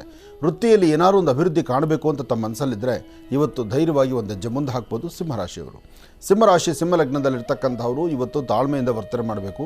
ಯಾವುದೇ ಸಣ್ಣ ಪುಟ್ಟ ಸಮಸ್ಯೆ ಅಂತ ಇದ್ದರೆ ಆದರೂ ಸಮಸ್ಯೆಗೊಂದು ಪರಿಹಾರವನ್ನು ಹುಡುಕಿಕೊಂಡು ಹೆಚ್ಚಿನ ಫಲಾಫಲಗಳನ್ನು ಸಿದ್ಧಿಪಡಿಸ್ಕೊಳ್ಳುವಂತಹ ಯೋಗ ಫಲ ನಿಮ್ಮದಾಗುವಂಥದ್ದಾಗಲಿ. ಇವತ್ತು ತಾಯಿ ಶಂಕರಿ, ಬನಶಂಕರಿ ಆಗಲಿ, ದುರ್ಗಾ ಪರಮೇಶ್ವರಿ ಆಗಲಿ, ಚಕ್ರೇಶ್ವರಿ ಆಗಲಿ, ಅಥವಾ ಯಾವುದಾದ್ರೂ ಒಂದು ಗ್ರಾಮ ದೇವತೆನೋ ಶಕ್ತಿ ದೇವತೆಯೇನೋ ದರ್ಶನ ಮಾಡ್ಕೊಂಡು ಬರೋದ್ರಿಂದಲೂ ಸಾಕಷ್ಟು ಒಳ್ಳೆ ಫಲ ಅಂತೆಲ್ಲ ಹೇಳ್ಬೋದು. ಒಳ್ಳೆಯದಾಗಲಿ, ಶುಭವಾಗಲಿ. ಇನ್ನು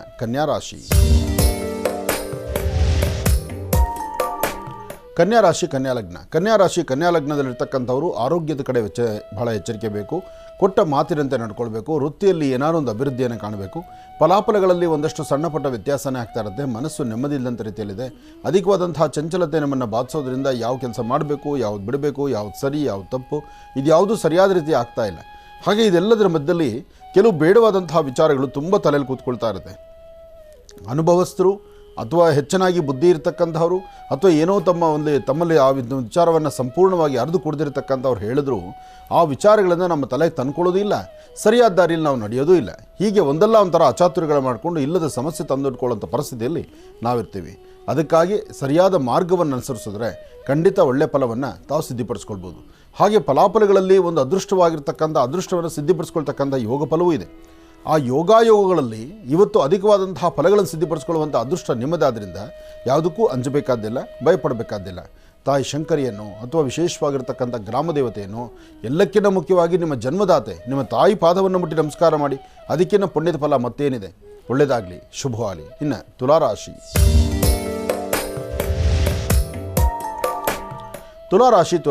ತುಲಾರಾಶಿ ತುಲಾಲಗ್ನದಲ್ಲಿರ್ತಕ್ಕಂಥವ್ರಿಗೆ ಗುರು ಇರ್ತಕ್ಕಂಥ ಆಸ್ಥಾನ, ಚಂದ್ರ ಇರ್ತಕ್ಕಂಥ ಆಸ್ಥಾನ ಚೆನ್ನಾಗಿದ್ದು ಗುರುಬಲನೂ ಚೆನ್ನಾಗಿದೆ, ವ್ಯವಸ್ಥೆ ಚೆನ್ನಾಗಿದೆ, ಅಂದುಕೊಂಡಿದ್ದನ್ನು ಸಾಧನೆ ಮಾಡುವಂಥ ಯೋಗಫಲ ಇದೆ.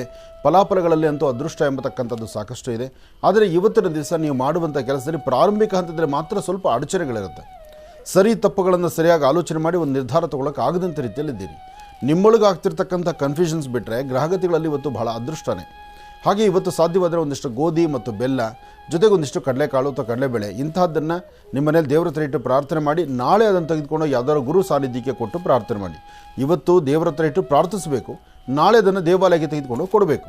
ಈ ಕೆಲಸವನ್ನು ಮಾಡಿದ್ರೆ ಮತ್ತಷ್ಟು ಅನುಕೂಲವನ್ನು ಖಂಡಿತ ಸಿದ್ಧಪಡಿಸ್ಕೊಳ್ತೀರಿ. ಒಳ್ಳೆಯದಾಗಲಿ, ಶುಭವಾಗಲಿ. ಇನ್ನು ವೃಶ್ಚಿಕ ರಾಶಿ. ವೃಶ್ಚಿಕ ಲಗ್ನದಲ್ಲಿರ್ತಕ್ಕಂಥವ್ರಿಗೆ ಬುಧ ಮತ್ತು ಚಂದ್ರ ಇರ್ತಕ್ಕಂಥ ಆಸ್ಥಾನ, ಶುಕ್ರ ಇರ್ತಕ್ಕಂಥ ಆಸ್ಥಾನ ಚೆನ್ನಾಗಿದೆ. ಇವತ್ತು ತಾವು ಅಂದುಕೊಂಡಷ್ಟು ಲಾಭವನ್ನು ಗಳಿಸ್ತೀರಿ, ಆರ್ಥಿಕ ಪರಿಸ್ಥಿತಿ ಅಭಿವೃದ್ಧಿ ಪಡ್ಕೊಳ್ತೀರಿ. ಇವತ್ತು ದೇವರು ನಿಮಗೆ ಅಂದುಕೊಂಡಷ್ಟು ಲಾಭವನ್ನೇ ದಯಪಾಲಿಸ್ತಾನೆ. ಆದರೆ ಮನಸ್ಸಲ್ಲಿ ಒಂದಿಷ್ಟು ಬೇರೆ ಬೇರೆ ಥರ ಚಿಂತನೆಗಳು, ಒಂದಷ್ಟು ಬೇರೆ ಬೇರೆ ಥರ ಆಲೋಚನೆಗಳಿರುತ್ತೆ. ಯಾವ ಆಲೋಚನೆಯೂ ಯಾವ ಚಿಂತನೆಗೂ ಅವಕಾಶ ಮಾಡಬೇಡಿ. ಭಗವಂತ ನಮ್ಮ ಕಾಲಕ್ಕೆ ಏನು ನಡೆಸಬೇಕು ಅಂತ ಇರ್ತಾನೋ, ಏನು ನಡೀತಾ ಇರುತ್ತೋ, ಯಾವುದರಿಂದ ಲಾಭವನ್ನು ಗಳಿಸ್ಬೋದು ಅಥವಾ ಯಾವ ಕೆಲಸದಲ್ಲಿ ಹೆಚ್ಚಿನ ಒಂದು ಪ್ರಭಾವ ನಮ್ಮ ಮೇಲೆ ದೇವರ ಕೃಪಾ ಕಟಾಕ್ಷದಿಂದ ಸಿಗುತ್ತೋ ಅದರಷ್ಟೇ ನಾವು ಲಾಭವನ್ನು ನೋಡೋಣ. ಹಾಗೆ ಇವತ್ತಿನ ದಿವಸ ವೃಶ್ಚಿಕ ರಾಶಿಯಲ್ಲಿರ್ತಕ್ಕಂಥವರು ಒಳ್ಳೆ ಮನಸ್ಸಿನಿಂದ ತಾವು ತೆಗೆದುಕೊಳ್ಳುವಂತಹ ನಿರ್ಣಯಗಳು ಶೀಘ್ರವಾಗಿ ಒಳ್ಳೆ ಫಲಗಳನ್ನು ತಾವು ಸಿದ್ಧಪಡಿಸ್ಕೊಳ್ತೀರಿ. ಒಳ್ಳೆಯದಾಗಲಿ, ಶುಭವಾಗಲಿ. ವೃಶ್ಚಿಕ ರಾಶಿಯವರೆಗೂ ಕೂಡ ಇರತಕ್ಕಂಥ ರಾಶಿ ಫಲಗಳನ್ನು ತಿಳ್ಕೊಂಡಿದ್ದೇವೆ. ಇನ್ನೂ ಇರತಕ್ಕಂಥ ರಾಶಿಗಳನ್ನು ಗುರುಗಳು ಮುಂದಿನ ಭಾಗದಲ್ಲಿ ತಿಳಿಸ್ತಾ ಹೋಗ್ತಾರೆ. ಈಗ ಮಹರ್ಷಿವಾಣಿ ಕಾರ್ಯಕ್ರಮದಲ್ಲಿ ಮತ್ತೊಂದು ಕರೆ ಸಿದ್ಧವಾಗಿದೆ, ಬನ್ನಿ ಸ್ವೀಕರಿಸೋಣ. ಹಲೋ ಹಲೋ ಹಲೋ ಸರ್, ನಮಸ್ತೆ. ಚೆನ್ನಾಗಿದ್ದೀರಾ ಸರ್? ಚೆನ್ನಾಗಿದ್ದೀವಿ ಗುರುಗಳೇ. ಎಲ್ಲಿಂದ ಕರೆ ಮಾಡ್ತಿದ್ದೀರಿ? ಶಿಕಾರಿಪುರದಿಂದ ವಿನಯ್ ಅಂತ. ಶಿಕಾರಿಪುರದಿಂದ ವಿನಯ್ ಅಂತ ಹೇಳಿ ಗುರುಜಾರ್ ಜೊತೆ ಇದ್ದಾರೆ, ಮಾತಾಡಿ. ಹಲೋ ಗುರುಗಳೇ, ಬೆಳಗಿನ ಶುಭೋದಯಗಳು. ಶುಭೋದಯ. ಚೆನ್ನಾಗಿದ್ದೀರಾ? ಚೆನ್ನಾಗಿದ್ದೀನಿ ಗುರುಗಳೇ, ನೀವು? ಚೆನ್ನಾಗಿದ್ದೀನಪ್ಪ, ಹೇಳಿ. ಏನೂ ಇಲ್ಲ ಗುರುಗಳೇ, ಅದೇ ನಂದು BA BPED ಆಗಿದೆ. ತುಂಬಾ ವರ್ಷದಿಂದ ಕೆಲಸಕ್ಕೆ ಟ್ರೈ ಮಾಡ್ತಾ ಇದ್ದೀನಿ. ಕೆಲಸದ ಯೋಗ ಇದೆಯಾ ಅಂತ ಅದಕ್ಕೆ ಕೇಳೋಣ ಅಂತ ಫೋನ್ ಮಾಡ್ತೀನಿ. ನಿಮ್ಮ ಉದ್ಯೋಗ ಎಲ್ಲಿ ಟ್ರೈ ಮಾಡ್ತಿದ್ದೀರಿ? ಸರ್, ನಂದು ಅದೇ ಗುರುಗಳೇ BPED ಆಗಿರೋದ್ರಿಂದ ನಾನು ಏಡೆಡ್ ಸ್ಕೂಲಲ್ಲಿ ಟ್ರೈ ಮಾಡ್ತಿದ್ದೀನಿ. ಆಮೇಲೆ KMF ಅಲ್ಲಿ ಟ್ರೈ ಮಾಡ್ತಾ ಇದ್ದೀನಿ. ಆಗುತ್ತೆ. ಸ್ವಲ್ಪ ಎಲ್ಲ ಉದ್ಯೋಗ ಕೊಡಬೇಕಾದ್ರೆ ಈಗ ತಾವು ಹೇಳೋ ಪ್ರಕಾರ ಎಲ್ಲವೂ ಸರ್ಕಾರದ ಅಧೀನದಲ್ಲಿರುವಂಥವನ್ನೇ ನೋಡ್ತಾ ಇದ್ದೀರಿ. ಸೊ ಹಾಗಾಗಿ ನಿಮ್ಮ ಮೈಂಡಲ್ಲಿ ಅದೊಂದು ಫಿಕ್ಸ್ ಮಾಡ್ಕೊಂಡ್ಬಿಟ್ಟಿದ್ದೀರಿ. ಅದರಿಂದ ನಿಮಗೆ ಆ ಭಾಗಗಳಲ್ಲಿ ಸಿಗೋದು ಸ್ವಲ್ಪ ಹಿಂದೆ ಮುಂದೆ ಆಗ್ತಿದೆ. ಯಾಕೆಂದ್ರೆ ಇವತ್ತಿನ ಸರ್ಕಾರ ಹೇಗಿದೆ ಅಂತ ನಿಮಗೆ ಗೊತ್ತು, ಇವತ್ತಿನ ವ್ಯವಸ್ಥೆ ಹೇಗಿದೆ ಅಂತ ನಿಮಗೆ ಗೊತ್ತು. ಎಲ್ಲವೂ ಹೀಗಿರೋದ್ರಿಂದ ಇಂಥ ಸಮಯದಲ್ಲಿ ನಮ್ಮ ಅನುಕೂಲ ಎಷ್ಟು ಆಗ್ಬೋದು ಅನ್ನೋ ಚಿಂತನೆಯೂ ನಾವು ಮಾಡಬೇಕಲ್ವಾ? ಹೌದು. ಹಾಗಂತ ನೀವು ಕೈಕಟ್ಟಿ ಕೂರೋದು ಬೇಡ. ಯಾವುದೋ ಒಂದು ಸಿಕ್ಕಿದಂಥ ಒಂದು ಕೆಲಸ 4 ಕಾಸು ಸಂಪಾದನೆ ಆಗ್ತಾನೆ ಇರಲಿ. ಮೊದಲು ನಾವು ಯಾವಾಗ ದುಡಿಮೆಗೆ ಅಂತ ನಾವು ಕಾಲಿಡ್ತೀವೋ ಅಲ್ಲಿಂದ ಆಚೆಗೆ 10 ರೂಪಾಯಿ ದುಡಿಯೋ ಕಡೆ ಕನಿಷ್ಠ ಪಕ್ಷ 5 ರೂಪಾಯಿ ದುಡಿದು ನಮ್ಮ ನಂಬಿರೋರನ್ನು ಸುಧಾರಣೆ ಮಾಡ್ಕೊಂಡು ನಾವು ಸಹಿತ ಸ್ವತಂತ್ರ ಬದುಕನ್ನು ಸಾಗಿಸ್ಬೇಕು.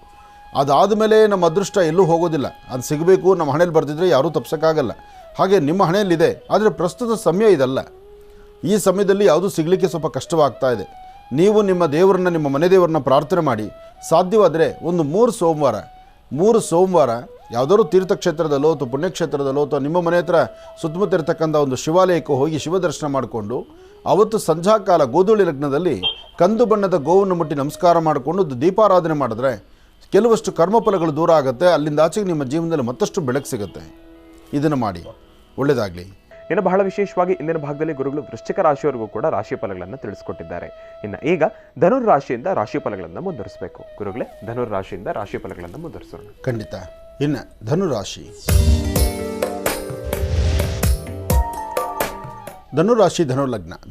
ಧನುರ್ಲಗ್ನದಲ್ಲಿರ್ತಕ್ಕಂಥವರಿಗೆ ಗುರು ಮತ್ತು ಚಂದ್ರ ಇರ್ತಕ್ಕಂಥ ಆಸ್ಥಾನ, ಶುಕ್ರ ಮತ್ತು ಬುಧ ಇರ್ತಕ್ಕಂಥ ಆಸ್ಥಾನ ಮಹತ್ತರವಾಗಿದೆ. ಹಾಗಾಗಿ ಸಾಮಾನ್ಯವಾಗಿ ಧನುರಾಶಿಯಲ್ಲಿರ್ತಕ್ಕಂಥವರಿಗೆ ತಾವು ಅಂದುಕೊಂಡಷ್ಟು ಲಾಭವನ್ನು ಗಳಿಸ್ಬೋದು, ಹೆಚ್ಚಿನ ಫಲಾಫಲಗಳನ್ನು ಸಿದ್ಧಪಡಿಸ್ಕೊಳ್ಬೋದು. ಯಾವುದೇ ಕೆಲಸ ಕಾರ್ಯ ಮಾಡಬೇಕಾದ್ರೂ ಸ್ವಲ್ಪ ತಾಳ್ಮೆಯಿಂದ ವರ್ತನೆ ಮಾಡಿದ್ರೆ ಅದರ ಫಲಗಳಲ್ಲಿ ಸಾಕಷ್ಟು ಲಾಭವಿದೆ. ಹೊಸದಾಗಿ ಮಾಡುವಂಥ ಕೆಲಸ, ಉದ್ಯೋಗಕ್ಕಾಗಿ ಅಪೇಕ್ಷೆ ಪಡ್ತಕ್ಕಂಥದ್ದು, ವೃತ್ತಿಯಲ್ಲಿ ಏನಾದರೂ ಒಂದು ಅಭಿವೃದ್ಧಿಯನ್ನು ತಂದುಕೊಳ್ಬೇಕು ಅನ್ನತಕ್ಕಂಥ ಚಿಂತನೆಯಲ್ಲಿರ್ತಕ್ಕಂಥದ್ದು, ಇದೆಲ್ಲದರ ಮಧ್ಯದಲ್ಲಿ ಇವತ್ತು ನಿಮ್ಮ ಮನೆ ದೇವರ ಪ್ರಾರ್ಥನೆ ಮಾಡಿ ಮನೆ ದೇವರ ಕೃಪಾಶೀರ್ವಾದದಿಂದ ಮತ್ತಷ್ಟು ಲಾಭವನ್ನು ಗಳಿಸುವಂಥ ಅದೃಷ್ಟ ನಿಮ್ಮದಾಗುವಂಥದ್ದು ಇದೆಲ್ಲವೂ ಸಹಿತ ಬಹಳ ವಿಶೇಷವೇ ಸರಿ. ಆದರೆ ಯಾವುದು ಬೇಕು ಯಾವುದು ಬೇಡ, ಬೇಕು ಬೇಡಗಳ ಮಧ್ಯದಲ್ಲಿ ಇವತ್ತೊಂದಷ್ಟು ಚಿಂತನೆ ಇರುತ್ತೆ. ಆ ಚಿಂತನೆಯನ್ನು ಸಮಂಜಸವಾಗಿ ಆಲೋಚನೆ ಮಾಡಿ ಒಳ್ಳೆಯ ಫಲಾಫಲಗಳನ್ನು ಖಂಡಿತ ಸಿದ್ಧಿಪಡಿಸ್ಕೊಳ್ಳಿ. ಹೆಚ್ಚಿನ ಫಲವನ್ನು ತಾವು ಸಿದ್ಧಿಪಡಿಸ್ಕೊಳ್ತೀರಿ. ಒಳ್ಳೆಯದಾಗಲಿ, ಶುಭವಾಗಲಿ. ಇನ್ನು ಮಕರ ರಾಶಿ. ಮಕರ ರಾಶಿ ಮಕರ ಲಗ್ನ. ಮಕರ ರಾಶಿ ಮಕರ ಲಗ್ನದಲ್ಲಿರ್ತಕ್ಕಂಥವ್ರಿಗೆ ಚಂದ್ರನ ಆಸ್ಥಾನ ಗುರುವಿನ ಅನುಗ್ರಹ ಇದ್ದು ಇಷ್ಟಾರ್ಥವನ್ನು ಸಿದ್ಧಿಪಡಿಸ್ಕೊಳ್ತಕ್ಕಂಥ ಯೋಗ ಫಲವಿದ್ದು ಇವತ್ತಿನ ದಿವಸ ಹಣಕಾಸಿನ ವಿಚಾರದಲ್ಲಿ ಒಂದಿಷ್ಟು ಲಾಭವನ್ನು ಗಳಿಸ್ತಾ ಹೊಸದಾಗಿ ಏನೋ ಕೆಲಸ ಮಾಡಬೇಕು, ಏನೋ ವೃತ್ತಿಯಲ್ಲೊಂದು ಅಭಿವೃದ್ಧಿಯನ್ನು ಕಾಣಬೇಕು ಎಂಬತಕ್ಕಂಥ ಚಿಂತನೆಯಲ್ಲಿದ್ದು ಭೂಮಿಗೆ ಸಂಬಂಧಪಡ್ತಕ್ಕಂಥ ವಿಚಾರದಲ್ಲೂ ಸಹಿತ ಒಂದಿಷ್ಟು ಲಾಭವನ್ನು ಗಳಿಸುವಂಥ ಅದೃಷ್ಟ ಇವತ್ತು ಮಕರ ರಾಶಿಯವರಿಗಿದೆ. ಆದರೆ ಮಕರ ರಾಶಿ ಮಕರ ಲಗ್ನದಲ್ಲಿ ಜನಿಸಿರ್ತಕ್ಕಂಥವರು ಇವತ್ತು ಮಹಾವಿಷ್ಣು ಪ್ರಾರ್ಥನೆ ಮಾಡ್ತಾ ವಿಷ್ಣು ದೇವರಿಗೆ ಒಂದಿಷ್ಟು ತುಳಸಿಯಿಂದ ಅರ್ಚನೆ ಸಂಕಲ್ಪವನ್ನು ಅಥವಾ ವಯಸ್ಸಾಗಿರ್ತಕ್ಕಂಥ ಹಿರಿಯರಿಗೆ ಒಂದಿಷ್ಟು ಹಣ್ಣು ಹಂಪಲುಗಳನ್ನು ಅಥವಾ ತಾಯಿ ದುರ್ಗಾಪರಮೇಶ್ವರಿಯ ಪ್ರಾರ್ಥನೆಯನ್ನು ಮಾಡೋದ್ರಿಂದ ಇವತ್ತು ಇನ್ನಷ್ಟು ಲಾಭದಾಯಕವಾಗಿರ್ತಕ್ಕಂಥ ಕ್ಷಣಗಳನ್ನು ತಾವು ಗಮನಿಸ್ತೀರಿ. ಇವತ್ತು ಮಕರ ರಾಶಿ ಮಕರ ಲಗ್ನದಲ್ಲಿ ಜನಿಸಿರ್ತಕ್ಕಂಥವರು ನೀಲಾಂಜನ ಸಮಾಭಾಸಂ ರವಿಪುತ್ರ ಮಮಾಗ್ರಜಂ ಛಾಯಾ ಮಾರ್ತಾಂಡ ಸಂಭೂತಂ ತನ್ನಮಾಮಿ ಶನೇಶ್ಚರಂ. ಹೀಗೆ ಶನೇಶ್ಚರ ಮಂತ್ರವನ್ನು ನಿರಂತರ ಪಠನೆ ಮಾಡೋದ್ರಿಂದ ಹೆಚ್ಚಿನ ಫಲಾಫಲಗಳನ್ನು ತಾವು ಖಂಡಿತ ಸಿದ್ಧಿಪಡಿಸ್ಕೊಳ್ತೀರಿ. ಒಳ್ಳೆಯದಾಗಲಿ, ಶುಭವಾಗಲಿ. ಇನ್ನು ಕುಂಭರಾಶಿ. ಕುಂಭರಾಶಿ ಕುಂಭಲಗ್ನ. ಕುಂಭರಾಶಿ ಕುಂಭಲಗ್ನದಲ್ಲಿರ್ತಕ್ಕಂಥವರಿಗೆ ಮಾನಸಿಕವಾದಂತಹ ಒತ್ತಡ, ಕೆಲಸ ಕಾರ್ಯಗಳಲ್ಲಿ ಅಭಿವೃದ್ಧಿ ಇಲ್ಲ, ಮನಸ್ಸು ನೆಮ್ಮದಿ ಇಲ್ಲ, ಕುಟುಂಬದಲ್ಲಿರ್ತಕ್ಕಂಥವ್ರು ಯಾರು ಅರ್ಥ ಮಾಡ್ಕೊಳ್ಳೋದಿಲ್ಲ, ಯಾರೊಬ್ಬರನ್ನು ಮಾತಾಡೋದು ಸಹಿತ ಅವ್ರ ಮಾತಿಗೆ ನೀವು ಸ್ಪಂದಿಸೋಕ್ಕಾಗೋದಿಲ್ಲ, ಅಥವಾ ನಿಮ್ಮದೇ ಆದಂಥ ಒಂದು ದಾರಿ ಮತ್ತೊಬ್ಬರದೇ ಒಂದು ದಾರಿ ಆಗಿಬಿಡುತ್ತೆ. ಹಾಗಾಗಿ ಅಲ್ಲಿ ವ್ಯತ್ಯಾಸಗಳನ್ನು ಕಂಡುಕೊಳ್ಬೇಕಾದ ಪರಿಸ್ಥಿತಿ ಎದುರಾಗ್ತಿರುತ್ತೆ. ಪ್ರಸ್ತುತ ಕುಂಭರಾಶಿಯವರಿಗೆ ಶನಿ ಇರತಕ್ಕಂಥ ಆಸ್ಥಾನ, ರಾಹು ಇರತಕ್ಕಂಥ ಆಸ್ಥಾನ ಅಷ್ಟು ಸಮಂಜಸಕರವಾದಲ್ಲದ್ರಿಂದ ಒಂದಿಷ್ಟು ಮಾನಸಿಕವಾದಂತಹ ಒತ್ತಡಗಳು ಸಾಕಷ್ಟು ಆಗ್ತಿರುತ್ತೆ. ಶ್ರಮಪಟ್ಟು ಏನೇ ಕೆಲಸ ಮಾಡಿದ್ರು ಅದು ಶ್ರಮಕ್ಕೆ ತಕ್ಕ ಪ್ರತಿಫಲ ಸಿಗ್ತಾ ಇರೋದಿಲ್ಲ. ಹಾಗೆ ಇವತ್ತಿನ ದಿವಸ ವೃತ್ತಿಯಲ್ಲಿ ಏನಾದರೂ ಒಂದು ಬದಲಾವಣೆ ತಂದುಕೊಳ್ಳೋಣ ಅಂದರೂ ತಂದುಕೊಳ್ಳಿಕ್ಕಾಗದಂಥ ರೀತಿಯಲ್ಲಿದ್ದೀರಿ. ಏನಾದರೂ ಮಧ್ಯಾಹ್ನ ಸರಿಸುಮಾರು 12:22 3:15 ಸ್ವಲ್ಪ ಜಾಗೃತರಾಗಿರಿ, ಎಚ್ಚರಿಕೆಯಿಂದಿರಿ. ಯಾರೊಬ್ಬರನ್ನೇನು ಮಾತಾಡೋದು ಸಹಿತ ಅದು ಪ್ರಯೋಜನ ಇಲ್ಲ. ಆದರೆ ಮಾತಾಡಿ ವ್ಯತ್ಯಾಸ ಮಾಡ್ಕೊಳ್ಳೋದಕ್ಕಿಂತ ಮೌನವಾಗಿದ್ದು ಅದರಿಂದ ಒಂದು ಲಾಭವನ್ನು ಗಳಿಸ್ಬೋದು. ಅಂತಹ ಒಂದು ಫಲ ತಮಗೆ ಸಿಗಲಿ. ಒಳ್ಳೆಯದಾಗಲಿ, ಶುಭವಾಗಲಿ. ಇನ್ನು ಕಡೆಯ ರಾಶಿ ಮೀನರಾಶಿ. ಮೀನರಾಶಿ ಮೀನಲಗ್ನ. ಮೀನಲಗ್ನದಲ್ಲಿರ್ತಕ್ಕಂಥವ್ರಿಗೆ ಚಂದ್ರನ ಆಸ್ಥಾನ ಚೆನ್ನಾಗಿದ್ದು ಗುರುವಿನ ಅನುಗ್ರಹ ಇದೆ. ವ್ಯಾಪಾರದಲ್ಲಿ ಅಭಿವೃದ್ಧಿ ಕಾಣ್ತೀರಿ, ಸ್ವಂತ ಉದ್ಯೋಗದಲ್ಲಿ ಲಾಭವನ್ನು ಗಳಿಸ್ತೀರಿ. ಉದ್ಯೋಗಾಕಾಂಕ್ಷಿಗಳು ಉದ್ಯೋಗವನ್ನು ಹುಡುಕೊಂಡು ಹೋಗುವವರಿಗಂತೂ ಸಾಕಷ್ಟು ಅನುಕೂಲ ಇದೆ. ಇವತ್ತು ಯಾವುದೇ ಕೆಲಸ ಕಾರ್ಯ ಮಾಡಿದ್ರೂ ಅದರ ಫಲಾಫಲಗಳಂತೂ ಖಂಡಿತ ಕಾರ್ಯಸಿದ್ಧಿಯಲ್ಲಿದೆ. ಇವತ್ತು ಒಳ್ಳೆಯ ಮನಸ್ಸಿನಿಂದ ತಾವೇನು ಚಿಂತನೆ ಮಾಡಿದ್ರೂ ಅದರ ಫಲಗಳು ಸಾಕಷ್ಟು. ಆದರೆ ಇವತ್ತು ನೀವು ಮಾಡುವ ಕೆಲಸದಲ್ಲಿ ಒಂದಿಷ್ಟು ಅಡ್ಡಿ ಆತಂಕ ಇದೆ, ಮನಸ್ಸು ನೆಮ್ಮದಿ ಇಲ್ಲದಂಥ ರೀತಿಯಲ್ಲಿದೆ. ಅಧಿಕವಾದಂಥ ಚಂಚಲತೆ ನಿಮ್ಮನ್ನು ಬಾಧಿಸುತ್ತೆ. ಅದಕ್ಕಾಗಿ ಸ್ವಲ್ಪ ಜೋಪಾನ ಬೇಕಾಗುತ್ತೆ. ಇವತ್ತು ನೀವೇನೇ ಕೆಲಸ ಮಾಡಿದ್ರೂ ಒಳ್ಳೆಯದ್ರ ಬಗ್ಗೆ ಆಲೋಚನೆ ಮಾಡ್ತಾ ಒಳ್ಳೆಯದರ ಆಲೋಚನೆ ಮಾಡಿದ್ರೆ ಅದರ ಫಲಾಫಲಗಳು ಸಾಕಷ್ಟು. ಆದರೆ ಇವತ್ತಿನ ದಿವಸನೇ ಒಂದಷ್ಟು ತೊಂದರೆ ತಾಪತ್ರೆಗಳಾಗ್ಬೋದು. ಆದಷ್ಟು ಜಾಗೃತರಾಗಿರಿ, ಎಚ್ಚರಿಕೆಯಿಂದಿರಿ. ಮಧ್ಯಾಹ್ನ ಸರಿಸುಮಾರು 1 ಗಂಟೆಯಿಂದ 4:20 ತನಕ ಯಾವುದೇ ಕೆಲಸ ಮಾಡಬೇಕಾದ್ರೂ ಮತ್ತೊಬ್ಬರ ಸಹಾಯದಿಂದಲೇ ಮಾಡಿ. ಅದರಿಂದ ಖಂಡಿತ ಒಳಿತನ್ನು ಸಿದ್ಧಿಪಡಿಸ್ಕೊಳ್ತೀರಿ. ಇಷ್ಟೆಲ್ಲ ಇವತ್ತಿನ ರಾಶಿಫಲ. ಇದರ ಮಧ್ಯದಲ್ಲಿ ತಾವು ತಿಳ್ಕೊಳ್ಬೇಕಾಗಿರ್ತಕ್ಕಂಥದ್ದು, ಎಲ್ಲರೂ ಪೂರಿ ಜಗನ್ನಾಥ್ ಯಾತ್ರೆಗೆ ಹೊರಡುವಂಥ ಯಾತ್ರಿಕರು ಈಗಾಗಲೇ ಸಾಕಷ್ಟು ಜನ ಸಾಯಿ ಶುಭ್ ಟೂರ್ಸಲ್ಲಿ ನಿಮ್ಮ ಹೆಸರು ಬರೆಸ್ಕೊಂಡಿದ್ದೀರಿ. ಯಾವಾಗ ಯಾವ ಡೇಟಲ್ಲಿ ಹೊರಡಬೇಕು ಎಂಬತಕ್ಕಂಥ ಚಿಂತನೆಯಲ್ಲಿದ್ದೀರಿ. ಹೊರಡಲಿಕ್ಕೆ ಪ್ರಯಾಣಕ್ಕೆ ಎಲ್ಲ ವ್ಯವಸ್ಥೆ ಮಾಡ್ಕೋಬೇಕು ಎಂಬತಕ್ಕಂತಹ ಅರಿವನ್ನು ಅವರು ಮೂಡಿಸ್ತಾ ಇದ್ದಾರೆ. ಹಾಗಾಗಿ ಇನ್ಯಾರಾದರೂ ಅಕಸ್ಮಾತ್ ಸಾಯಿ ಶುಭ್ ಟೂರ್ಸ್ ಬಂದು ಈ ಒಂದು ಪೂರಿ ಜಗನ್ನಾಥ್ ಯಾತ್ರೆಯಲ್ಲಿ ಪಾಲ್ಗೊಳ್ಳಬೇಕು ಎಂಬತಕ್ಕಂಥ ಚಿಂತನೆ ಇದ್ದರೆ ಆದಷ್ಟು ಬೇಗ ಬಂದು ನಿಮ್ಮ ಹೆಸರನ್ನು ಬರೆಸ್ಕೊಳ್ಳಿ. ಒಳ್ಳೆಯದಾಗಲಿ, ಶುಭವಾಗಲಿ. ಇನ್ನು ಮಹಾಮೃತ್ತಿಗೆ ಪ್ರಸಾದ. ಹೌದು ಗುರುಗಳೇ, ಮೃತ್ತಿಗೆ ಪ್ರಸಾದ ನಿನ್ನೆ ನಾನು ವಿಚಾರವನ್ನು ಹೇಳಿದ್ದೆ. ಸಾಕಷ್ಟು ಜನ ದೇವಾಲಯಕ್ಕೆ ಬಂದು, ಅಂದರೆ ಮಹರ್ಷಿ ಮಂದಿರಕ್ಕೆ ಬಂದು ಲಕ್ಷ್ಮೀ ಭೂವರಹಸ್ವಾಮಿಯ ವಿಶೇಷವಾಗಿರ್ತಕ್ಕಂತಹ ಮಹಾಮೃತ್ತಿಗೆಯನ್ನು, ಆ ಮೃತ್ತಿಗೆ ಪ್ರಸಾದ ನೋಡಿ ಈ ಭಾಗದಲ್ಲಿ ಹೀಗಿರ್ತಕ್ಕಂಥದ್ದು. ಈ ತರಹವಾದಂತಹ ಮೃತ್ತಿಗೆ ಪ್ರಸಾದವನ್ನು ತಾವು 11 ಪ್ರದಕ್ಷಿಣೆ ಮಾಡಿ ದೇವಾಲಯಕ್ಕೆ ಬಂದು 11 ಪ್ರದಕ್ಷಿಣೆ ಮಾಡಿ ತೆಗೆದುಕೊಂಡು ಹೋದರೂ ಸಂತೋಷ.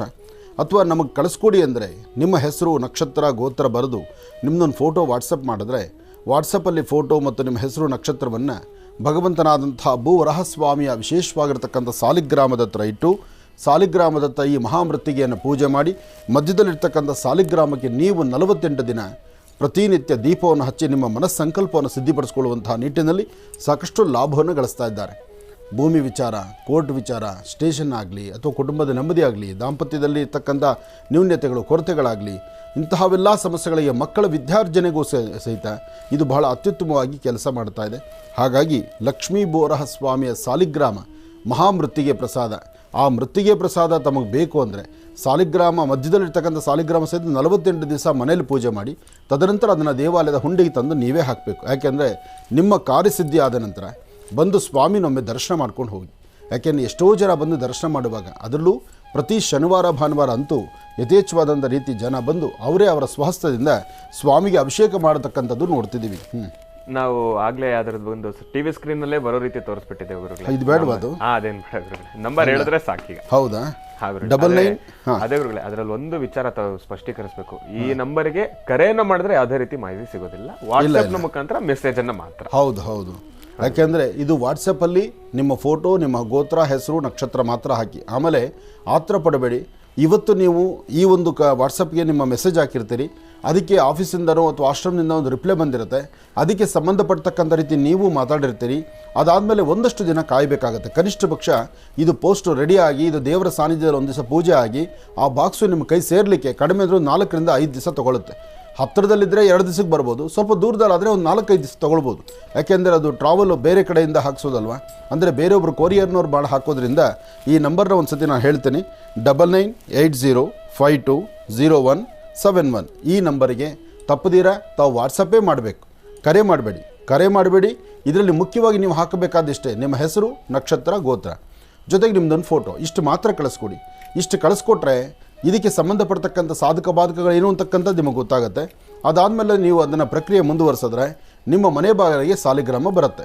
ಬಂದಾದಮೇಲೆ ಪೂಜೆ ಶುರು ಮಾಡಿ ಆದಷ್ಟು ಬೇಗ ಕಾರ್ಯಸಿದ್ಧಿ ಮಾಡಿಕೊಡಿ. ನಿಮ್ಮ ಮನೋಕಾಮನೆ ಸಿದ್ಧಿಯಾಗಲಿ ಅಂತ ನಾನು ದೇವರನ್ನು ಪ್ರಾರ್ಥಿಸ್ತೀನಿ. ಒಳ್ಳೆಯದಾಗಲಿ.